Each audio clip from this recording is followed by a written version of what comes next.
Sansa Stark stood at the window of her bedchamber in the Red Keep, watching the dusty pink twilight settle over King's Landing. Beyond the high walls, the city sprawled like a dying beast. Lanterns flickered to life in crooked alleys, and the salt wind carried the stench of waste from the Blackwater Bay. She rested her chin on her knuckles and tried to summon the girl she had been, so long ago it seemed. Before the nightmares of war and courtly treachery had scoured her innocence away. Once, she might have watched the changing sky and felt in her heart a delicate hope, a hope for gallant knights, a hope for gentle songs, a hope for a tender hand that would guide her into a future bright as springtime. Yet hope had fled these halls. Now she stood in a place of splendor that felt more like a cage. Days had melted into weeks, then into long, suffocating months since her arrival at King's Landing, first as a hostage, then as betrothed to Prince Joffrey Baratheon, and now as his father's widow's political pawn. She was neither a princess nor a queen, neither truly a noble lady nor a wretch in rags, but she knew she was a prisoner all the same. Betrayal lurked around every corner in the Red Keep, and the greatest danger of all was the boy king she was forced to call her husband. What a king he was! Joffrey's cruelty was famous throughout the Seven Kingdoms, though none could speak of it openly unless they wished to find themselves in a dungeon or missing a tongue. Sansa had felt that cruelty firsthand, from his mocking japes and humiliations in public to the nights she dreaded being summoned to his presence, uncertain whether he would vent his anger on her. She had borne each fresh torment in stony silence, for she had no choice. A single unguarded moment, a single word spoken amiss, might be enough to invite his wrath upon her or on someone she cared about. Yet somewhere within her, a spark of something darker than fear had begun to smolder. If hope no longer held her heart, a new force was gathering like the rumble of faraway thunder. Perhaps it was hatred, or perhaps it was the unyielding will to survive. She felt it whenever Joffrey sneered at her, whenever he made her watch or listen to something cruel. Her old self would have flinched away, but some part of her had grown numb. Like a wolf whose leg is caught in a snare, she had begun to consider the unthinkable. That was the savage truth of these times. A gentle soul could hardly outlive a single day here. She had learned that from her father's fate, from the brutality surrounding her, from the endless swirl of the Lannisters' cunning manipulations. She turned from the window and crossed the chamber. Candlelight cast trembling shadows across the walls. The hush of evening had settled, muting the chatter of servants and the scrape of swords in the courtyard below. She traced her fingertips across the carved wood of the dressing table. A comb made of bone lay there, along with a silver-backed mirror. Beside them was a small sewing kit. Tonight, a ball was to be held to celebrate yet another victory in the war, or so Joffrey claimed. Sansa no longer followed every detail of the fighting beyond the city gates. The ball was also a prelude to a grand feast on the morrow, for the royal court loved nothing more than its feasts, even when the common folk starved at the city's doors. She had been commanded to attend, to wear a gown made of filmy silk and gold thread, and to smile as though she were every bit the adoring consort. Her heart pounded in her ears at the thought of walking beside Joffrey once more, of hearing the false praise from courtiers who pretended she was the queen to be deserving of respect. She touched the spool of black thread, rolling it between her thumb and forefinger. She glimpsed her reflection in the silver mirror, a tall girl with auburn hair pinned in an elegant net, eyes far older than her years. She thought of her mother, her sister, her brothers, and wondered if any of them still thought of her, if they even knew she was alive. The longing to see them, to hear a single word of comfort threatened to undo her. She pressed her lips together and forced herself to breathe. There was no time for tears. The hush in the corridor outside told her that Joffrey's men would come soon to summon her. She picked up the comb and ran it through her hair, counting out the strokes with methodical slowness, as if the ritual could steady her. She tried to forget the ring of Joffrey's laughter on the day he had her father killed. She tried to forget the small, petty cruelties he inflicted each time she was forced to stand before him. In that moment, alone in the flickering candlelight, she thought, what if I could stop him? What if no one else will? It was an unthinkable question. The risk was immense. Failure would mean torment beyond imagining. Sansa had neither an army nor an ally strong enough to shield her from the throne's wrath. But the thought would not let her go. She finished dressing in silence, sliding her arms into the sleeves of her gown, feeling the soft cling of silk around her waist. She smoothed the front and affixed a delicate gold brooch in the shape of a direwolf's head, her only subtle act of defiance, though few recognized its meaning in this southern court. A knock came at the door. Dutifully, she walked to open it. A guard stood waiting, Lannister red on his tunic. He gave her a cursory look and said, "The king awaits you in the grand hall, my lady." She lowered her gaze, playing the role she had learned to survive. "Of course," she replied softly. The guard offered no arm nor courtesy, so she stepped out by herself. The corridor was dim, only the occasional torch to guide the way. Down twisting corridors and across a courtyard with a fountain shaped like a rearing lion they went. Each step echoed. She felt like she was walking deeper into a labyrinth from which she might never return.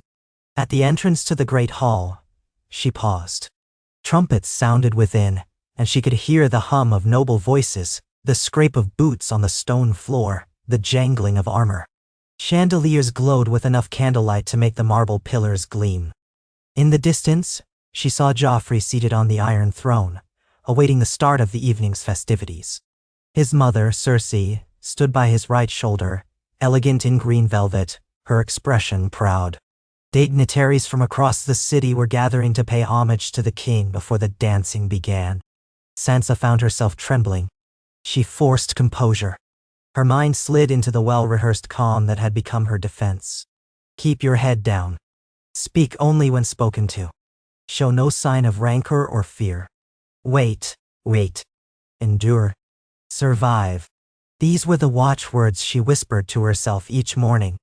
But tonight, a new one added itself. Resist. She entered the hall on the guard's signal. The crowd parted for her.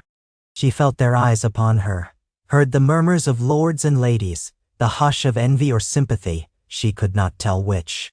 She approached the throne and curtsied, gazed down, but not so low she couldn't glimpse Joffrey's expression. His thin lips curved upward in a smile that did not reach his cold blue eyes. "My king," she said. He raised a hand to beckon her closer. His voice echoed in the vaulted chamber. "Come, sweet wife, stand beside me." His words, outwardly warm, were tinted with the gleeful cruelty that never left him. She rose and stepped to the dais. She could feel Cersei's gaze, watchful and unblinking like a hawk studying a small bird. But Sansa reminded herself that she had grown stronger than either mother or son knew. The ceremony commenced with a series of dull proclamations and presentations of tribute. Some minor lord from the Crown Lands offered a sword, its hilt inlaid with rubies. An envoy from Pentos brought fine silks and curious perfumes. Joffrey received each gift with bored arrogance, casting sly glances towards Sansa as if to say, "Do you see how they cower before me?" When the last supplicant stepped back, the trumpets sounded again, announcing the start of the ball. Lords and ladies filed into the adjoining hall for music, dancing, and feasting. Joffrey leapt down from the throne with unseemly eagerness, gesturing for Sansa to follow. Torches lit the corridor leading to the ballroom. Tall windows showcased the city walls and the harbor beyond, where ships' lanterns dotted the dark water. The swirling mass of courtiers was colorfully dressed, the women in shimmering gowns and the men in embroidered doublets. Musicians played a lively tune from a raised dais. Tables were piled high with roasted meats, fresh fruit, and sweetmeats. Far too grand an array for a city slowly strangling under the weight of war. But the Lannisters liked to flaunt their fortune, even as others starved. Joffrey drew Sansa onto the polished marble floor for the first dance. She placed her hand lightly in his. She could smell the sweet wine on his breath. His grip was tense, as if he wanted to dig his nails into her palm. She recalled the many times he had tormented her with little pinches when no one else could see. But she danced. She kept her face serene, pretending not to feel the bruising pressure. Around them, the court whirled in bright arcs of color. Joffrey's eyes flicked to hers, searching for that spark of fear he so loved to see. Tonight, she refused him even that. "You look very fine tonight, my lady," he drawled over the music. "Thank you, your grace," she replied, letting no emotion betray her. He chuckled and tightened his grip. "You're a quiet one, aren't you? Are you sure you're not hiding something from me? Some treasonous thought, perhaps?" She managed the barest smile. "I only wish to please you, my king." Then smile more, he commanded, eyes narrowing. His tone suggested that failing to comply would be ill-advised. Sansa parted her lips in a small, polite smile, an empty gesture that never reached her eyes. Joffrey seemed satisfied enough. The dance ended. Another began, but Joffrey released her to command a goblet of wine from a servant. He drank deeply. Sansa withdrew to the edge of the floor, hands trembling faintly. She stifled a sigh of relief to be out of his grip, if only for a moment. Her gaze roved the hall, searching for any sign of kindness or familiarity. She spotted Margaery Tyrell in conversation with her father, Mace, both dressed in gowns of lush turquoise. Margaery caught Sansa's eye briefly and offered a sympathetic nod, but Sansa looked away. No one could help her here. It was then that she felt it again, that small, insistent voice urging her to act. Across the hall, she watched Joffrey drain his goblet, then toss it aside in a fit of childish pique. A servant rushed to retrieve it. Another hurried forward with a fresh goblet. If it were poison, she thought. If only someone would do what needed to be done. She wondered if there was a place in the seven hells for those who rid the realm of a monster. But the realm seemed content to wait, or to cower. And so it fell to someone else. Did it fall to her? She slipped through the throngs of courtiers, evading conversation with a downcast gaze. She found the wine table, lined with silver pitchers and flagons. Servants bustled to and fro, refilling goblets for the guests. The thick, heady smell of spiced wine clung to the air. She lingered there, pretended to admire the selection, while her heart hammered. The memory of her father's execution seared her mind, fueling the hatred that had grown in her chest. She recalled the day she had seen Joffrey grin as the blade fell. She had wanted to scream, to claw his eyes out, but she had been powerless. Powerless no longer, the voice whispered. Her hands trembled. She remembered all the rumors whispered among the small folk, that the Hand's daughter possessed a wolf's blood after all, that a quiet rage burned in her. She had overheard the Hound once say to her, "You've got more courage than you know." Courage. Was this the face of courage? She wondered if it was madness instead. But for the first time, she felt a purpose. She breathed in and closed her eyes, as if steeling herself. A single choice could tear the entire realm asunder. She did not relish the thought of killing. But Joffrey was no mere boy. He was a monster perched upon the throne, a viper who would go on crushing those around him, including Sansa, unless he was stopped. What difference would poison make? Hadn't the Lannisters used every manner of cruelty to seize power? She searched the table. Among the pitchers was one that smelled of a particularly potent wine from the arbor. If she could slip something into Joffrey's cup, her mind spun. How to do it without being caught? Who could she trust? No one. She had only herself. Her eyes flickered to the small belt pouch at her waist. Inside were her sewing needles, her thread, a tiny sharpened pair of scissors. It was pitiful. Yet an idea formed. She watched for a moment. There was a space behind a tall pillar where a candelabra flickered.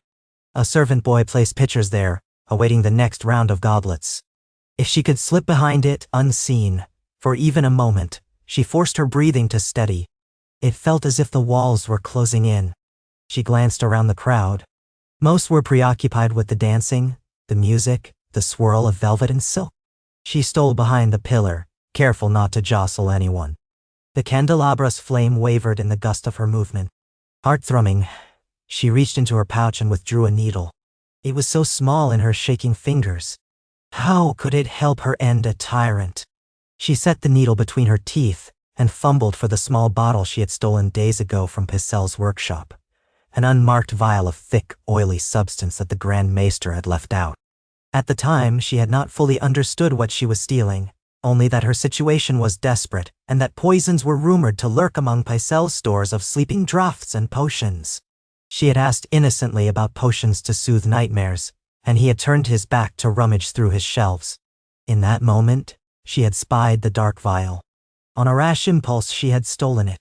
She did not know its exact nature, but she knew enough to guess that it wasn't medicine for quiet dreams.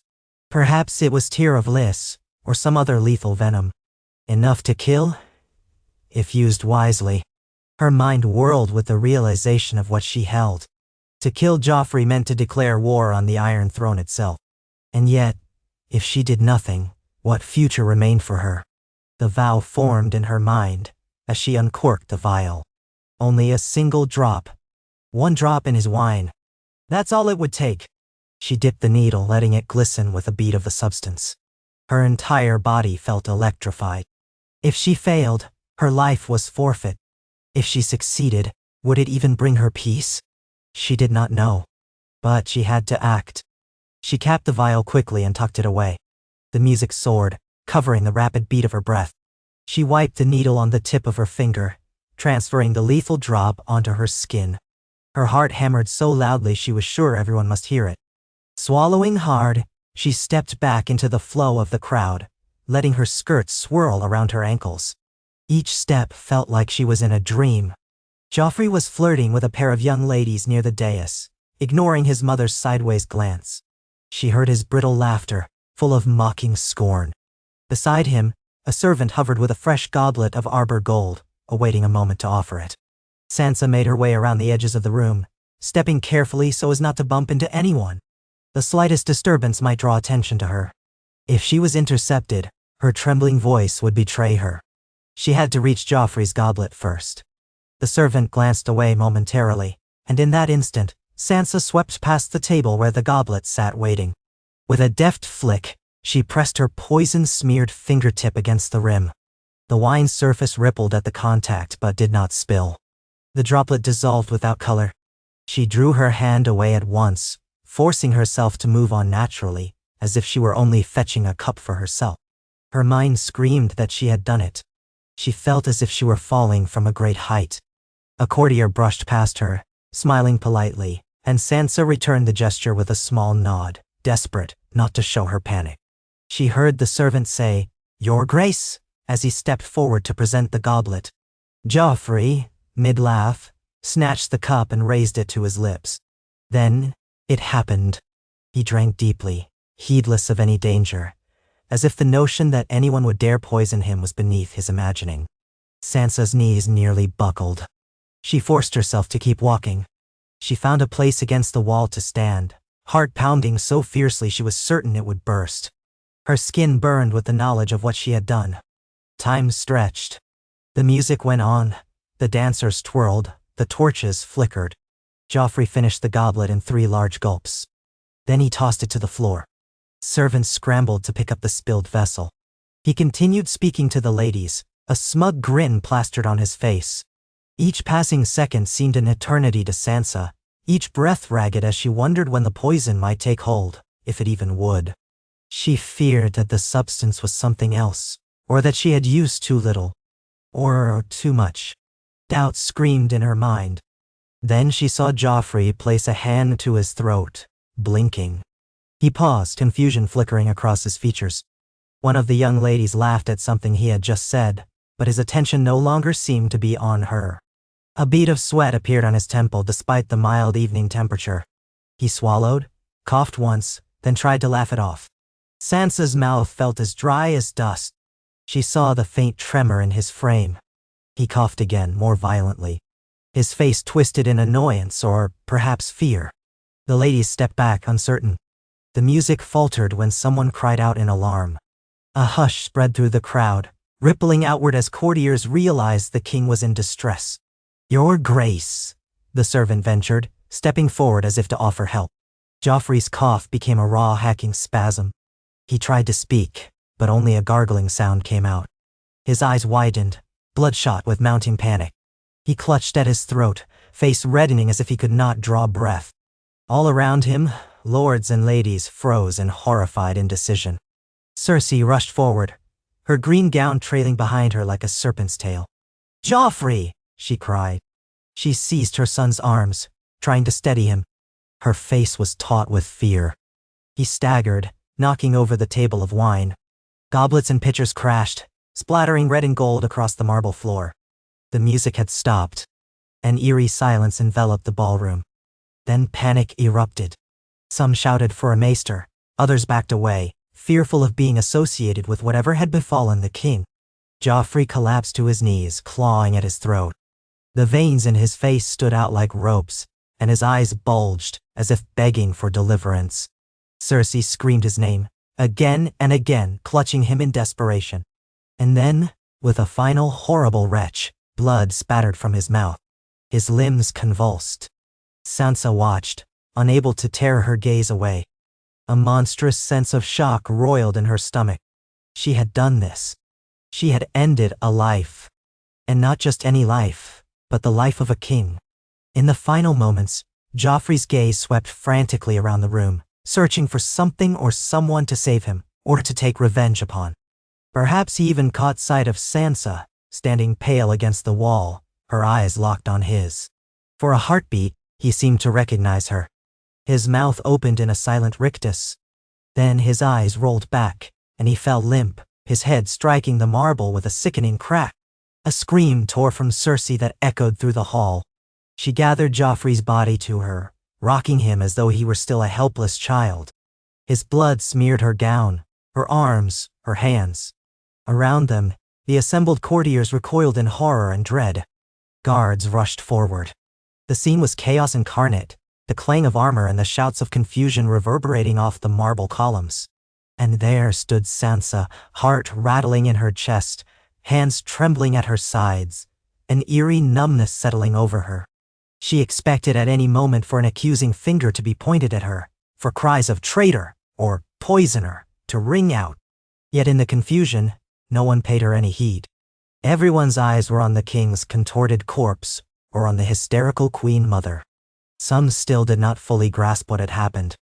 Some began to mutter about black magic, about curses, about the vengeance of old gods or new. Tywin Lannister's stern roar cut through the din, bellowing for order, for the room to be cleared for the maesters to attend. The Kingsguard closed ranks around the body, forcing the guests back. The lords and ladies retreated in frantic whispers. Many had the sense to realize that being too close could implicate them in regicide. Servants scrambled to snuff out candles and secure the doors.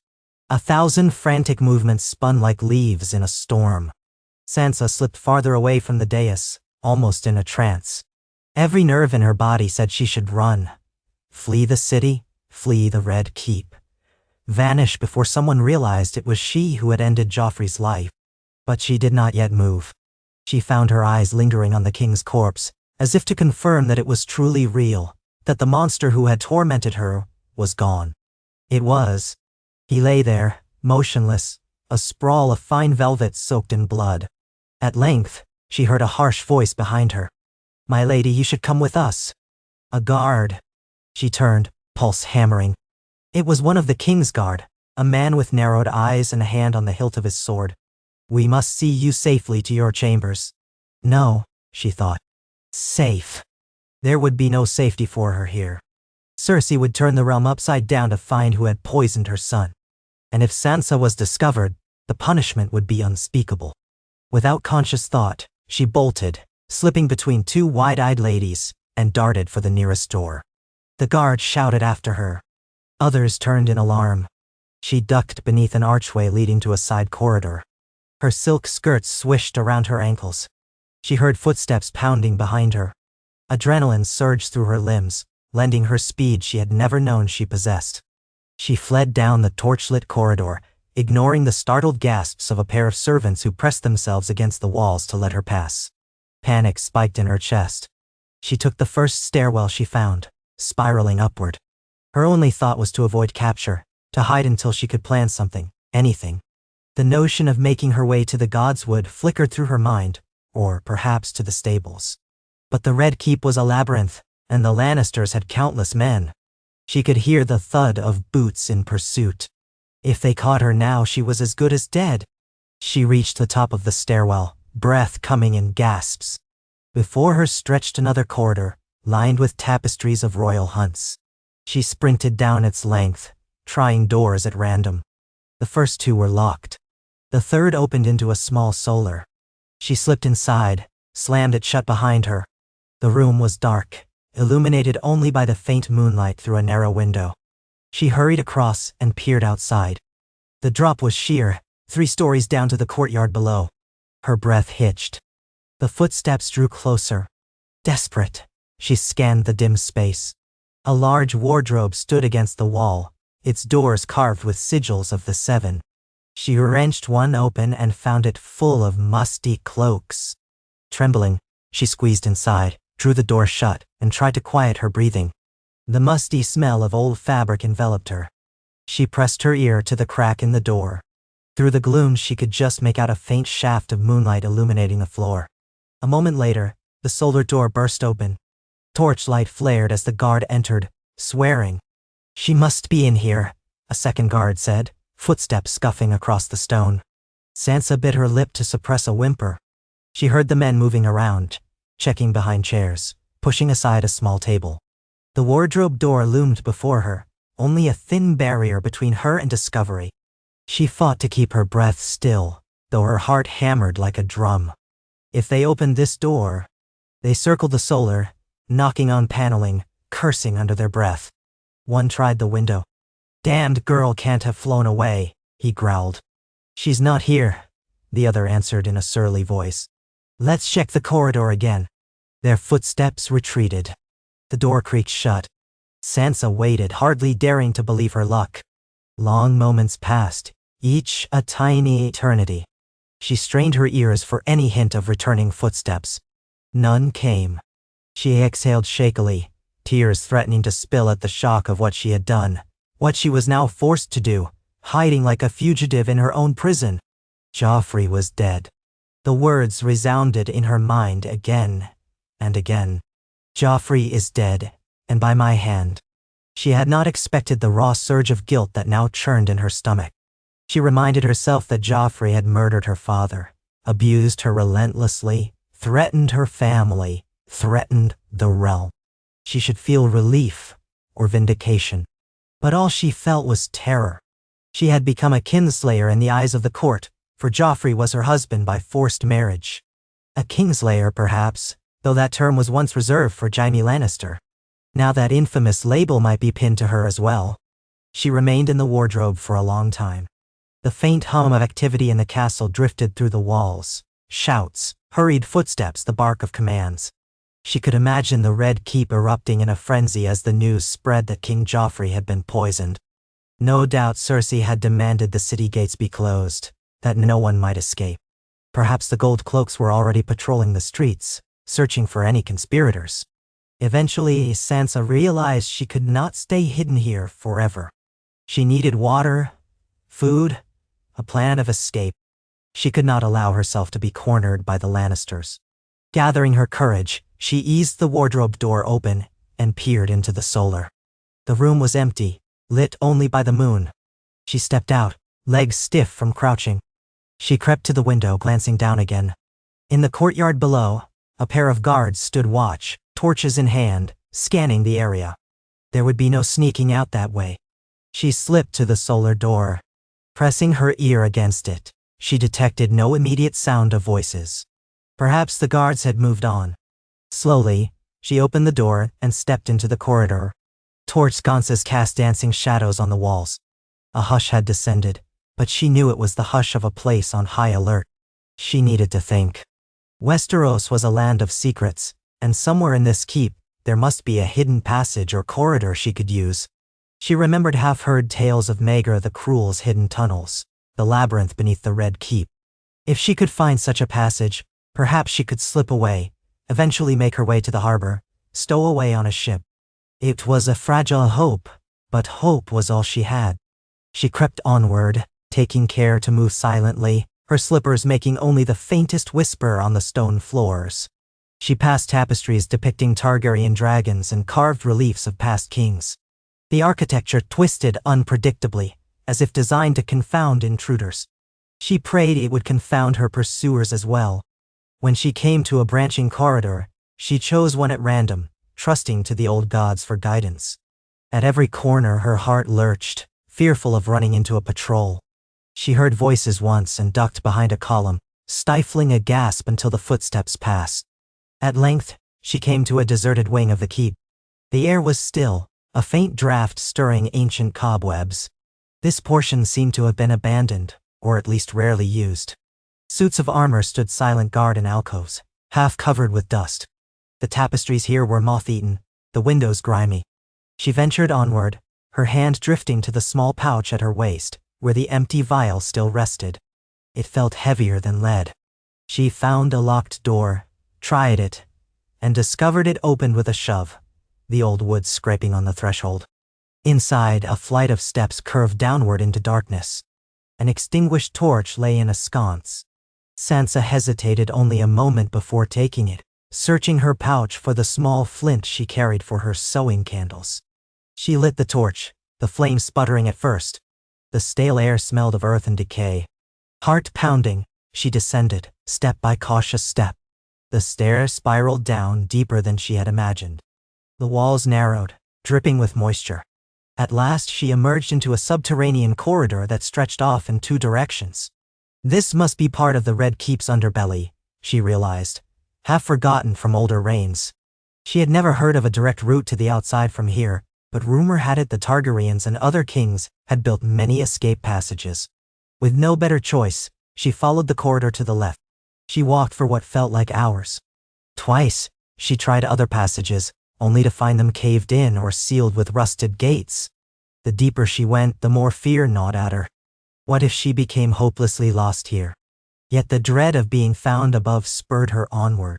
At times she thought she heard the scuttling of rats or the drip of water from some distant source. She pressed on until her legs ached and the torch started to burn low. Finally she emerged into a wider space with a high vaulted ceiling.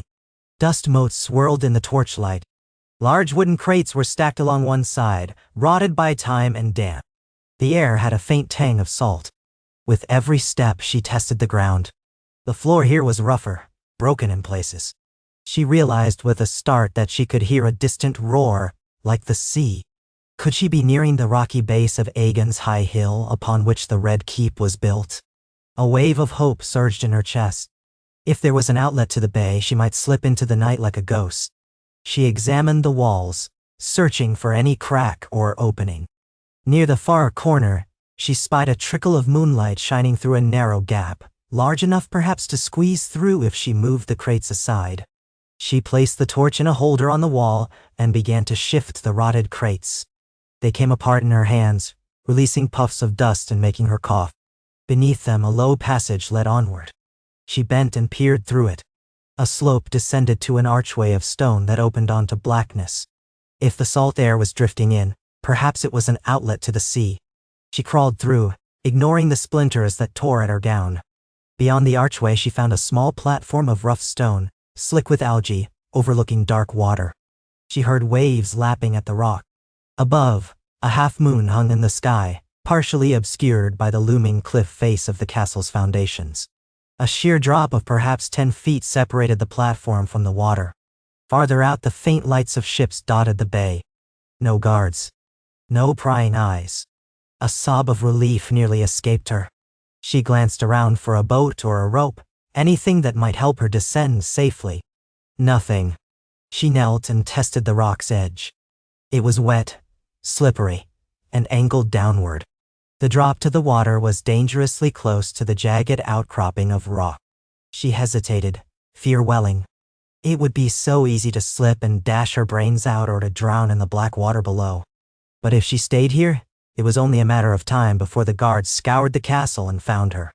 Summoning her courage, she lowered herself over the edge, gripping the stone as best she could. Her silken gown was ill-suited to climbing, and her slippered feet struggled to find purchase on the slick surface. Inch by inch, she descended. The cold night air battered her face. Her arms burned with the effort of holding her weight. At last she reached a small ledge just above the water. The waves splashed at her ankles, soaking her slippers. She clung there, scanning the surface for a safe place to jump. She prayed to the old gods, to the new, to any power that might listen. Then she released her grip. She plunged into the icy water with a gasp, the shock robbing her of breath. She sank for a moment, the blackness swallowing her. Then she kicked, forcing herself back to the surface. The current pulled at her, but she managed to keep her head above water. For a terrifying heartbeat, she thought the weight of her gown would drag her under. She stripped off the outer layer, letting the heavy silk drift away. Her limbs felt slow, stiff with cold and exhaustion, but she fought to remain afloat. She turned in the water, looking for a place to swim. The rocky shoreline curled around to one side, offering what might be a small beach or a cluster of boulders. If she could reach it, perhaps she could skirt around the castle walls to the city beyond. She struck out with her arms, fighting against the gentle swells. It took what felt like forever. Her lungs burned, her muscles screamed.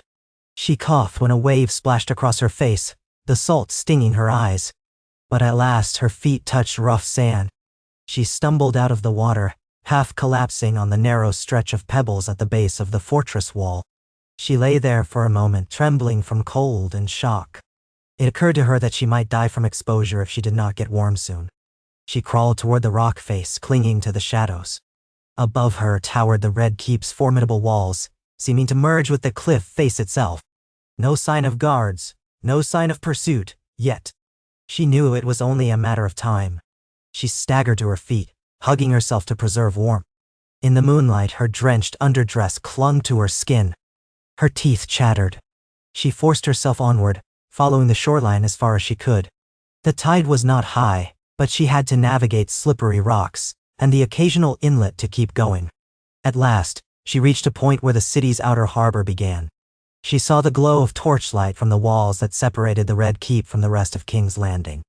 She crouched behind a large boulder, considering her options. The gates would likely be sealed at this hour, and with the king's death, the city would be on lockdown. Her best chance might be to find a fisher's boat or some unnoticed skiff. The harbor was not far, though slipping past the gold cloaks would be dangerous. If they saw a bedraggled girl creeping around the docks at night, they might assume she was a thief. Or they might recognize her as Sansa Stark, the wanted fugitive who had every reason to kill Joffrey. She waited, breath steaming in the cold air, until she saw a momentary gap in the patrolling lights. Then she darted forward, skirting the shadows. The mud sucked at her shoes. The stench of low tide made her stomach churn. She slid along the base of the city wall, trying not to think about the scuttling shapes she saw out of the corner of her eye, rats or worse. She pressed on. The silhouette of the gates loomed against the faint glow of the city's lanterns. A guardhouse squatted to one side, a beacon of torchlight shining from within. She dared not approach from the main thoroughfare. Instead, she searched the smaller alcoves in the wall's face, praying to find an unmanned sluice gate or drainage tunnel. Fortune favored her. Near the southwestern bend, she discovered a narrow waterway that emptied runoff into the bay. The iron grate that should have sealed it was left partially open, rusted. It was just wide enough for her to slip through if she squeezed sideways. The trickle of foul-smelling water did little to deter her. She climbed into the opening, mindful of any guard overhead. With a grimace, she squirmed past the iron bars. The filth that clung to her made her want to retch, but once inside, she found herself in a cramped tunnel barely tall enough to stand in. She followed it in silence, moving toward the faint light that glimmered from an opening above. At last she found a ladder of runched iron leading up to a grated hatch. She climbed carefully, ignoring her protesting muscles. She peered through the grate. Beyond it, a deserted alley stretched between buildings. She listened. No footsteps, no voices. Gathering her courage, she pressed on the grate. It didn't budge at first, but after a moment of shoving, it squeaked open. She winced at the noise, freezing, expecting a guard's challenge. None came. She lifted the grate just enough to slip out. Now she was inside King's Landing proper, near the docks district, if her sense of direction was correct. She replaced the grate, heart pounding, and crouched in the shadows. The alley smelled of rotting fish and stale ale. Ahead, she could see a flicker of light from a street lantern. She swallowed her nausea, keeping her footsteps silent. The city streets would be dangerous at this hour, filled with criminals, cut purses, and who knew what else. Yet she had more pressing enemies. She was a girl alone, suspected of regicide. If anyone recognized her, they might sell her out for a handful of coins or out of fear of the Lannisters. She thought of cutting her hair to disguise herself, but it was soaked and she had nothing but her small sewing scissors. Desperation weighed on her. She needed a cloak, anything to hide her face. Moving carefully, she peered around the corner of a building. A single drunk man stumbled down the street, singing some bawdy tune. No sign of gold cloaks. She darted across the lane to another alley, hugging the walls. At last she found what she sought, A line of laundry hung between two wooden posts, fluttering in the breeze. There was a tattered old cloak among the garments. She hesitated only a moment before pulling it down and wrapping it around her shoulders. It was damp and smelled of salt and sweat, but it hid her well enough, especially the telltale color of her auburn hair. So concealed, she continued on, weaving through the maze of cramped alleys and broken cobblestones. Stray dogs barked at her passing. A lone lantern illuminated a battered sign for a tavern called the Wandering Crab, from which emanated the sounds of raucous laughter. She avoided the main entrance, circling around the back. If she could slip inside unnoticed, she might find a warm hearth, if only for a moment. But the noise from within told her it was crowded, and a half-drowned girl in a stolen cloak might draw attention. She pushed on. At length, she reached the wharf district. The pungent smell of fish guts and tar overwhelmed her. Boats bobbed at wooden piers. She spotted a group of dock workers loading crates by lantern light. Further along, a pair of guards patrolled a gangplank. Her heart pounded. The city was not under the usual curfew yet, but the men looked tense, as though they awaited orders to close the port. She needed a vessel, even a small one, to escape across the bay. But how? She stole closer, keeping to the shadows behind crates. She spotted a small skiff moored near the end of a pier, with no one nearby except for a single hooded figure who seemed to be rummaging in a bundle of nets. Could she overpower them? She doubted she had the strength or skill. Perhaps she could sneak onto the skiff and push off quietly. The risk was great. She inched nearer. The hooded person turned slightly, and in the lantern glow, Sansa glimpsed a face she recognized. She almost cried out, stifling it at the last second. The Hound. It was Sandor Clegane, his burnt face unmistakable in profile. What was he doing here, alone in a skiff at this hour? Her heart skipped. The last time she had seen him, he had threatened to take her away from King's Landing after the Battle of the Blackwater. He had spoken to her in the hush of night, telling her to come with him, that he would keep her safe. She had refused then, paralyzed by fear and uncertainty. He had vanished from the city afterward, though rumors placed him in all manner of unsavory deeds. Yet here he was. Or had her eyes deceived her? A flicker of madness made her wonder if this was the old god's doing. She stepped forward, pressing a hand to her mouth, uncertain. He might kill her on sight, or turn her over to the Lannisters for a reward. But he had once shown her a strange sort of kindness beneath his brutal exterior. She recalled the night of the riot, how he had saved her from being torn apart by the mob. She recalled the rough edge of his voice, as he told her the world was built on killers, that she should close her eyes and pretend they were not real if she wished, but that he would not lie about it. He sensed her movement and spun, a knife in his hand. She froze. The hood fell back from his scarred visage, revealing the twisted burn that marred the side of his face. His good eye narrowed, adjusting to the gloom.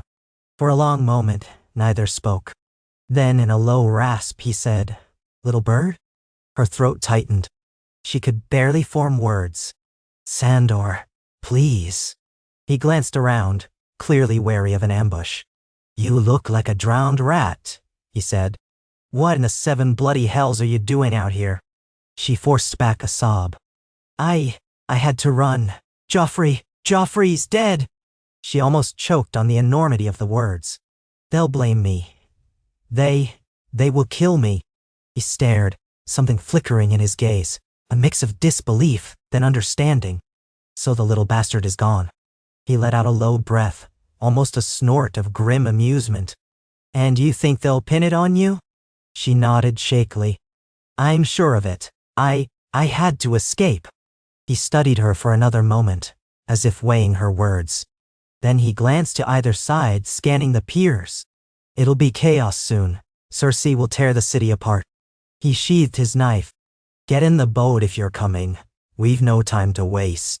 Sansa felt such a wave of relief that she nearly collapsed.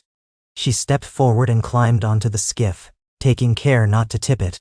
Sandor followed, casting off the rope that held it to the pier. He took up the oar, propelling them gently away from the dock. In a moment, the boat was bobbing in the dark waters of Blackwater Bay, the city's lights receding behind them. She wrapped the threadbare cloak tighter about herself, and cast one last look at the towering walls of King's Landing. Smoke from countless chimneys drifted into the sky, illuminated by the glow of lanterns. She thought of Joffrey's twisted, dying face, and a tremor ran through her. Though she was free of him, perhaps free of that entire wretched life, she was not free of the burden of what she had done. She wondered if she would ever be. Sandor rode in silence for a long time, his face set in grim lines. The only sound was the gentle splash of the oar. At last, he said, "You're a fool, girl, for staying there as long as you did." She swallowed hard. "I had no choice." He gave a rough, humorless chuckle. "There's always a choice, though not always a good one." He didn't press her about Joffrey's death, whether she had truly caused it. Perhaps he guessed. Perhaps he didn't care. "Where will you go now?" She watched the waves, their black surfaces reflecting slivers of moonlight. "I don't know," she said honestly. "North, if I can. To my mother if she's still alive. To my brother Robb, anywhere but here." The hound grunted. "The North is in flames, and your brother, rumors say the Freys betrayed him. Some say he's dead." Sansa felt her stomach clench. He added, "You might have to look out for your own hide, little bird." She lowered her gaze, tears threatening. It seemed there was no sanctuary left in the world. Yet she was alive. And she would survive. She had no illusions left about knights in shining armor, or betrothals to charming princes. The stories she had once loved were no match for the cruelty she had seen. But a deeper resolve burned within her now.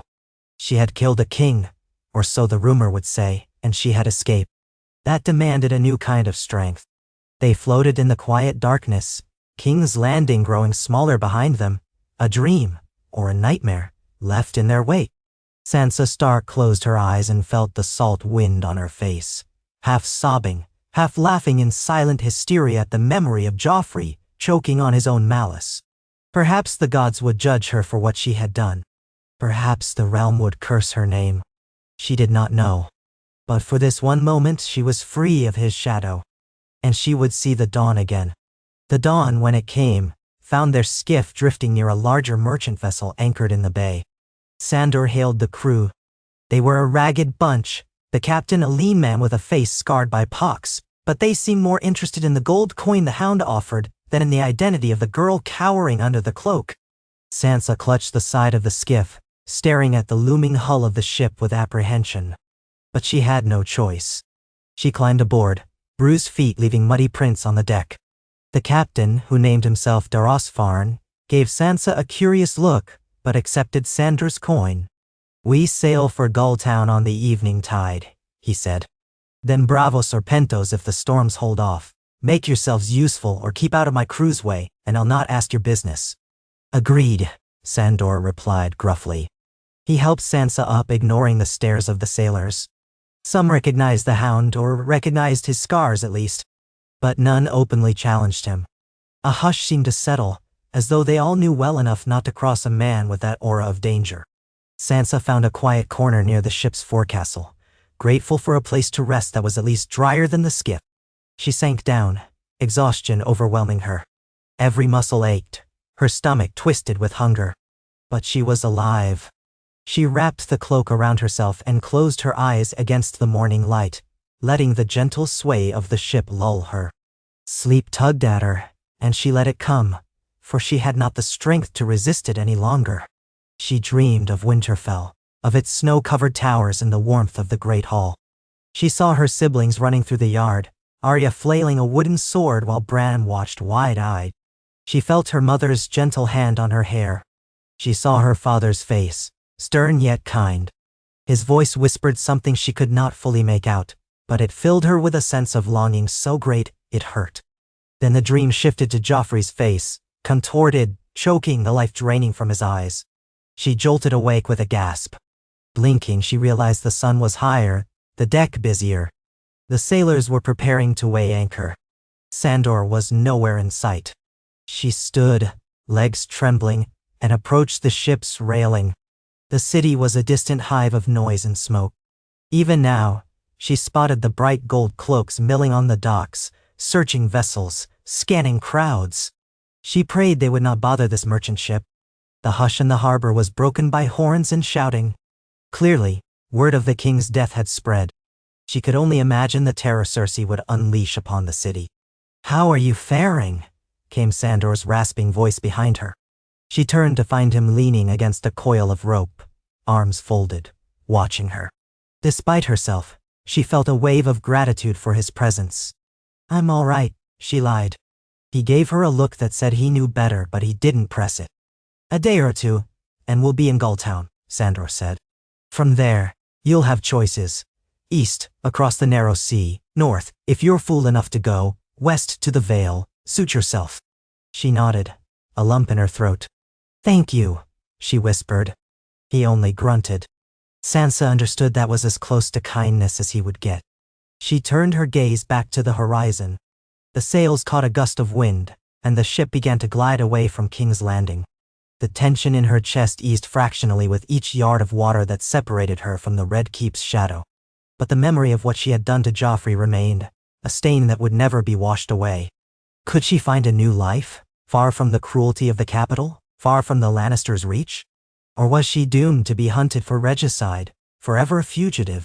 She did not know.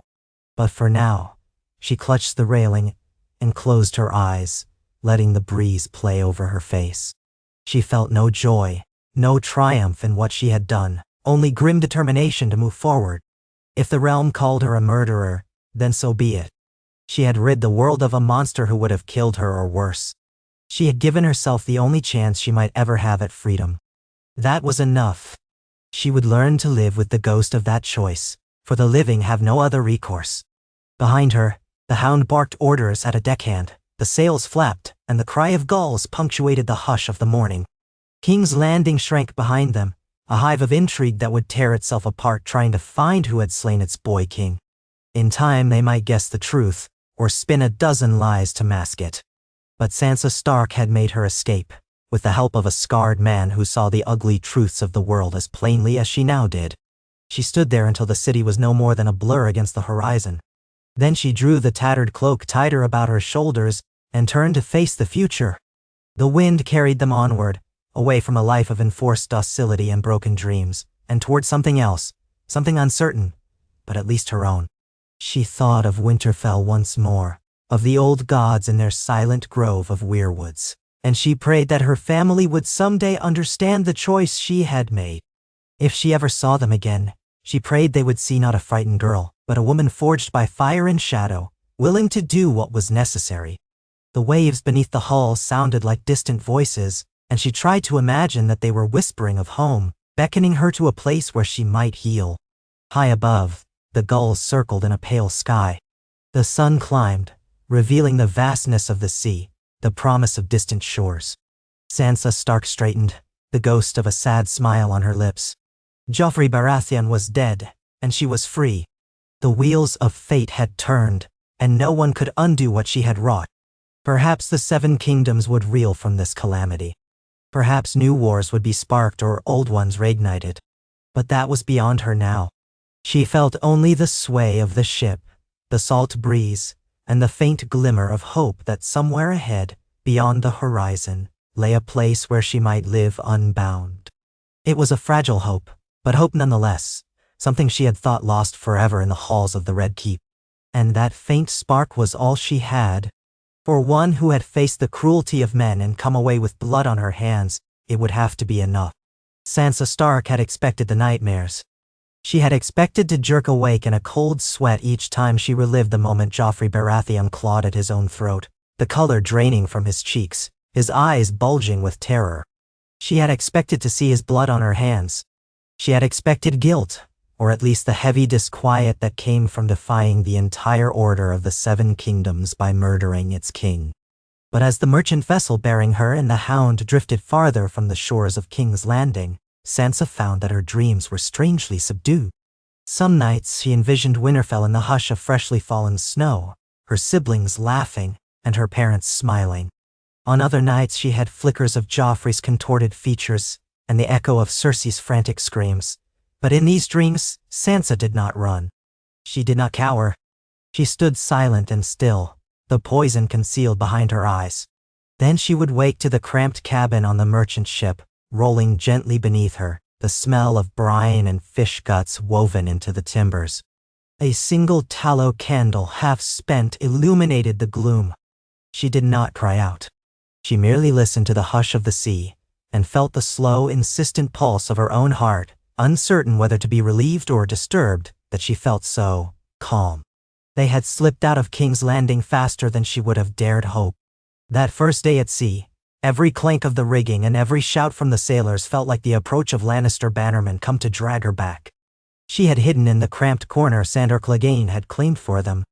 The ship was not large, barely a two-masted trading cog that ferried cargo between the Crown Lands and Gulltown, sometimes continuing on to Bravos if the winds and the mood of the captain allowed. Its cramped quarters smelled of sweat, spices, rotting produce, and stale water. Each deck was heaped with barrels of salted fish and crates of grain. Yet to Sansa, it was better than any gilded chamber in the Red Keep. Here, she was free. She was a queen no longer if she had ever been one. Joffrey's widow, they might call her. A queen by name, but never crowned. A fugitive and a murderer in truth. If the Lannisters learned she had fled with the Hound, they would stop at nothing to hunt her down. But for now, the sea separated her from the city's wrath. The captain, Daros Farn, had insisted he would ask no questions so long as Sandor's coin was good. Farn's only interest was in delivering his cargo on time and collecting payment from the harbormaster in Gulltown, or from whichever city he chose next. Though the man cast many a sidelong glance at Sansa's pale face and the scars that marred Sandor's own, he kept his word so far. The crew knew better than to pry. Sailors had their own brand of superstition, and the presence of a tall man with a dog's head burned into his flesh, and a silent, grief-eyed young woman was enough to keep them from asking too many questions. By the second day out, Sansa ventured up to the deck. Seabirds screamed overhead, and the sails rattled in the brisk wind. The Hound stood by the railing, scanning the horizon.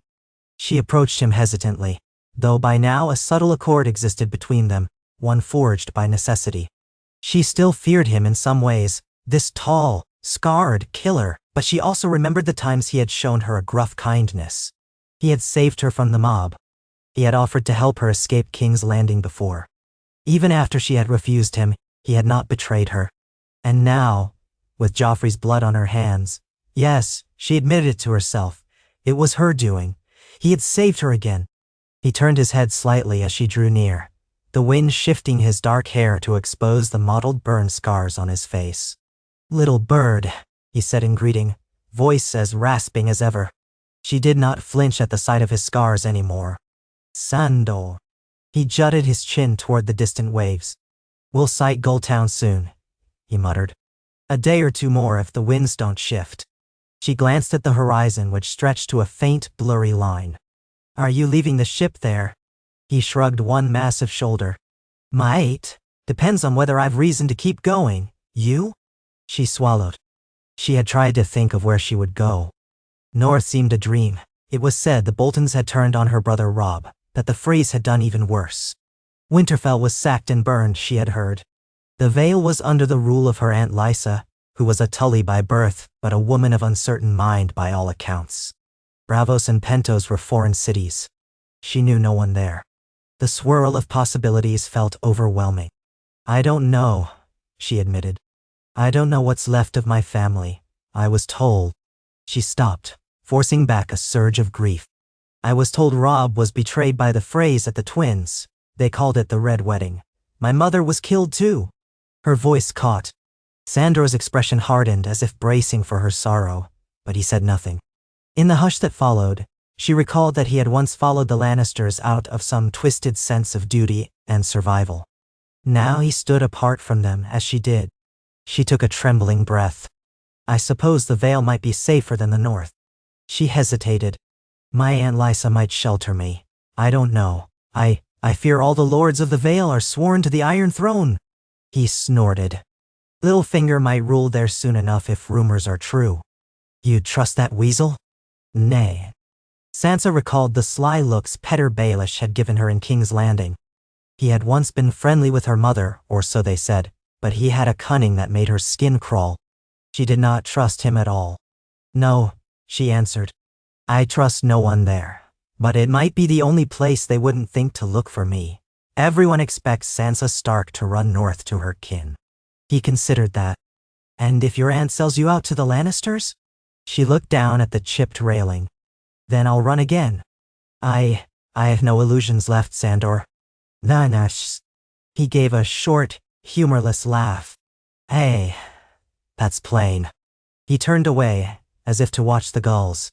Well, we'll get to Gulltown, see which way the wind blows. He had told her little of his own plans, beyond the fact that he despised the Lannisters and wanted no more part in their wars. She had not pressed him. She had too many questions of her own swirling in her mind. Whether the realm would tear itself apart now that Joffrey was dead, or if Tywin Lannister would prop up Tommen or Myrcella on the throne and continue ruling as he pleased. She lingered at the railing, letting the salty breeze whip her hair about her face.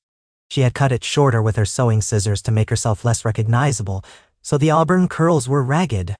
Some of the crew stared at her, no doubt curious about this mysterious girl with haunted eyes, but she paid them no mind. For the first time in what felt like an age, she could stand under an open sky without fear that some guard would drag her away. By nightfall, the ship's cook doled out watery stew. Sansa ate quietly, ignoring the coarse jokes of the sailors at the other end of the long bench. The hound tore at a piece of bread and dunked it in the stew, seemingly content to keep his distance from everyone. Afterward, Sansa retired to the cramped cabin she shared with Sandor. It had once been used as a storage room for rope and tar, and it reeked of both. A single hammock hung from the beams, swaying with the ship's motion. They had arranged the space awkwardly, so Sandor could have a corner on the floor with a spare sail for bedding. She insisted he take the hammock. He was wounded, or so it seemed, from an old injury on his side. He refused. Rather than argue, she let him be. Some nights he did not even come into the cabin, choosing instead to stay on deck until dawn, keeping watch. She suspected he slept little, haunted by whatever ghosts gnawed at him. She understood that all too well. She lay awake in the hammock, listening to the creak of wood and rope, the whisper of waves. Her mind drifted back to the moment she had pressed her poisoned finger to Joffrey's goblet. That memory felt at once vivid and unreal, like something from a nightmare. She heard Cersei's voice shrieking, "Joffrey! Joffrey!" She recalled the nauseating sense of finality as she realized she had truly killed him. Over and over, she told herself that it was necessary, that he would never have let her live freely, that he would have tormented and destroyed her, and countless others. But the guilt still festered. Perhaps in another world, someone else would have ended him, and her hands would be clean. Yet in this world, she had done it. She tried to reassure herself that monsters like Joffrey deserve no mercy. Even so, the shape of that deed would follow her forever. She wished she could turn her mind to other things, but her thoughts returned to the rumors of her family's fate, of her mother's death, of Robb's betrayal and murder. She was not even certain whether Bran or Rickon still lived, or if Arya had survived. Darkness and chaos enveloped the north, so rumor said. I have no one, she thought. Then she glanced at the sleeping shape of the hound in the corner, though she could barely see him in the gloom. Perhaps it was an exaggeration to say that she had no one, but Sandor was hardly a friend, more like a lone wolf who tolerated her presence. Still, for better or for worse, they were bound together by circumstance, and she felt a brittle gratitude for that. Eventually, exhaustion claimed her. She closed her eyes, lulled by the sway of the hammock, drifting into a troubled sleep. Her dreams that night were hazy, flickers of a gray direwolf bounding across a snowy plain, glimpses of Joffrey's face melting into something reptilian. Then a distant voice seemed to say her name. She awoke suddenly, heart pounding, uncertain if she had heard a real voice or just a dream. The cabin was dark, save for the faint glow of dawn seeping through a porthole. Sandor was gone. She drew the threadbare blanket around her shoulders and slipped out of the hammock. Her body felt stiff, her mouth dry. She crept out onto the deck. The sky was painted with the pink and gold of sunrise, and the gulls circled overhead, shrieking. A crisp wind tugged at her cloak. Sailors moved about, preparing to dock. Ahead, she saw the tall, rocky coastline that heralded the approach to the Vale. Gulltown's harbor was not far. She found Sandor near the bow. He leaned on the railing, his broad shoulders hunched, his face turned away from the men on deck. When he heard her approach, he grunted. "We'll be in port by midday," he said. Sansa studied the coastline.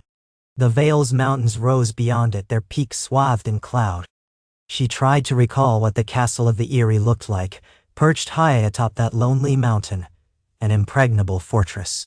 If her Aunt Lysa would welcome her, that fortress could become a refuge. But she remembered Lysa's letter that had once claimed the Lannisters were behind Jon Arryn's death, and the old tensions that existed between Lysa and Catelyn. She had also heard that Lysa was a skittish, mercurial woman. Still, it was all Sansa had. She turned to Sandor. "Will you come with me to the Eyrie?" she asked, her voice barely above the whisper of the wind. He gave her a long, sidelong look, as though debating. "Why?" was all he said. She hesitated. Because she was afraid to go alone, she might have answered. "Because for all that you scare me, I trust you more than any of those spineless lords of the Vale. Because you know how to protect yourself, and me." "I'd feel safer," she managed at last. "I don't know whom I can trust at court, especially if word of what happened in King's Landing reaches them." Sandor snorted, turning back to the sea. "Girl, I'm not your sworn sword." "I know," she said softly. "But She swallowed. "If you help me get to the Eyrie, perhaps my aunt can reward you." It was a desperate gambit, but she saw no other path. His lips curled in distaste. "I want no coin from some fluttering lady in her airy castle, but I'll see you there if it suits me." He shifted his weight. "Better than rotting on this tub." Gratitude mingled with the persistent knot of fear in her chest. "Thank you," she said. He waved a hand as though swatting away her words. She suspected his motives were tangled. Perhaps he still clung to the notion of delivering her to someone who might pay a ransom. But for now, they had an uneasy alliance. She would hold on to it as long as she could. By midday, Gulltown spread out before them. The harbor was smaller than King's Landing's but still bustling with ships of every shape and size, trading cogs, fishing vessels, even a few war galleys with the sigil of House Grafton. The city rose up the slopes of a gray bluff, its walls dotted with towers that overlooked the bay. Beyond them, the mountains of the Vale soared, draped in thin veils of cloud. A cold wind blew off the water, making Sansa shiver. The captain navigated them into a berth along one of the piers. Crewmen leapt down to tie off the ship.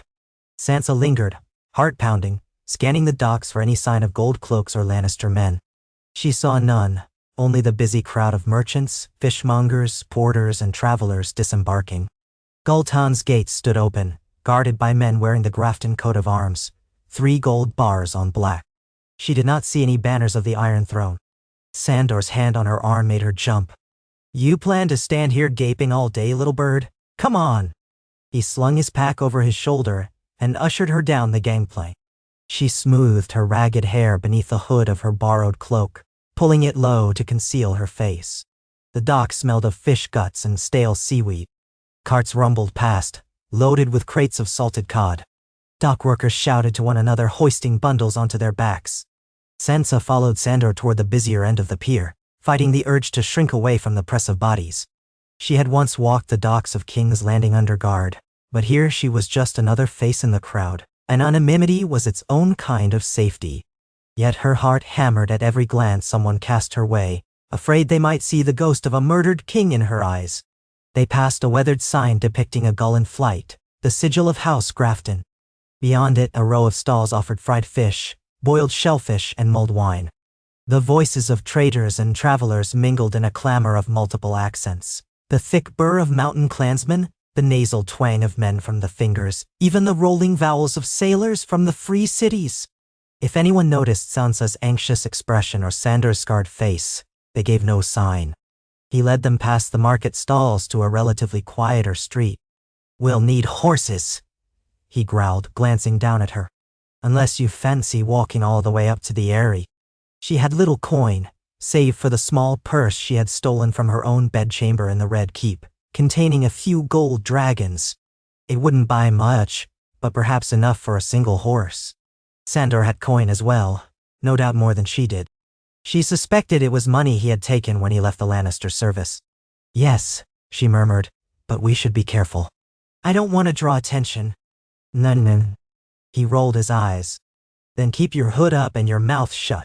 He turned a corner into a muddy courtyard that reeked of manure and hay. A stable occupied the far side with a crooked sign reading Reimer's Steeds. Inside, The sound of whickering horses and the soft clop of hooves on straw drifted out. A short, wiry man in a leather apron appeared, wiping his hands on a rag. His gaze flicked to Sandor's burned face, then darted to Sansa's cloak-shrouded figure. "What can I do for you?" he asked, his voice laced with caution. "Horses," Sandor said bluntly. "Two. Sturdy enough for mountain roads." The man's eyes narrowed. "Got coin?" Sandor dug into his belt pouch, producing several silver stags. The stableman's posture relaxed slightly at the sight of real silver. "We're heading up the mountain, are you? A day's ride, might be more if you're unfamiliar with the way. There's a pass, but bandits sometimes lurk. You'll need something sure-footed." Sandor grunted. "We'll manage. Show us what you have." The stableman nodded and led them to a row of stalls. Sansa tried to focus on the horses rather than the swirl of her own anxious thoughts. The smell of hay and the flickering light made her recall Winterfell's stables. In an unbidden memory, she saw herself as a young girl, giggling with Arya as they brushed their ponies. Her chest tightened. That was a lifetime ago. Eventually they settled on 2 horses, a dun mare with sturdy legs for Sansa, and a bay gelding with a scar on its flank for Sandor. Sandor paid the stableman, who seemed relieved to have such a straightforward sale. Sansa handed over a few copper pennies for a second-hand bridle and a battered saddle for herself. In minutes, they were mounted. Sansa's horse sidled restlessly, testing her grip on the reins. She took a calming breath and patted the mare's neck, speaking softly. As they left the stable, Sandor turned to her. "We'll need provisions. Wait here, I'll fetch some from the market." She glanced around the courtyard. 2 other men were leading horses out, and the stableman was tending to something near the tack room. Standing alone, she felt exposed. "I'll come with you," she said quietly. He fixed her with a stare. "Are you sure? You look like a frightened deer. If you prefer to hide here, I'll be quick." "No, Oriwaiga." She thought of the swirling crowds outside, the chance of being recognized, and the possibility of the Vale's garrison scanning the streets for suspicious travelers. "I'd rather not be alone," she admitted. Fear had become her constant companion, but so had a new resilience. She would not cower if she could help it. Together they rode toward the market. Sandor dismounted, leaving her in the saddle, and passed the reins of his gelding to her so he could maneuver more easily among the stalls. Sansa watched him bargain for dried meat, hard cheese, and a few stale loaves. He spoke in brusque tones, but he knew how to haggle better than she would have expected. She kept her hood low, scanning the crowd. A few eyes lingered on her horse and cloak, but no one approached. They reconvened at the edge of the market. Sansa accepted the saddlebags he handed up to her, stowing them behind the worn saddle. "We ride now?" she asked. He nodded, mounting his gelding. The sooner we're away from crowds, the safer. "Let's go." Nanitai. They left Goldtown via the northern gate, passing a pair of sleepy-looking guards wearing Grafton livery. Neither guard seemed overly interested in them. The roads leading inland wound through rolling hills and farmland that gradually gave way to rugged foothills. Sansa felt her tension ease slightly once they were beyond the walls. She cast a final glance back at the city. There was no sign of pursuit. For the moment, at least, no one seemed to know who she was. The Vale's countryside had a stark beauty, especially in early autumn. The leaves of the scattered trees were turning gold and orange, and the crisp air smelled of pine. Overhead, the sky was vast and blue with only a few drifting clouds. Sansa's mare picked her way along the uneven trail easily enough. Sandor rode a short distance ahead, scanning for any threat. His back was rigid, his sword visible at his side. They rode in silence for a time. Sansa took comfort in the quiet clip-clop of the horses and the rustle of wind through distant evergreens. It was a far cry from the polished marble floors of King's Landing, or the cold steel of the Red Keep's halls. She tried to imagine she was simply traveling for pleasure. But the memory of Joffrey's end intruded on her thoughts again, as if reminding her that no matter how beautiful the sky or the hills, her life had changed forever. Late in the afternoon, they stopped to water the horses at a clear brook that wound through a small ravine. Sandor unslung a skin of water for them to drink as well, and they ate some of the bread and cheese. Birds sang among the branches overhead, unaware of the troubles of mortal kings and queens. Sansa closed her eyes, letting the burble of the brook wash over her. She felt the tension in her shoulders ease for the first time in days. "Enjoy it while you can," Sandor said gruffly when he saw her expression. "Once we're in the mountains, the roads won't be so peaceful." She nodded, releasing a breath. "I know.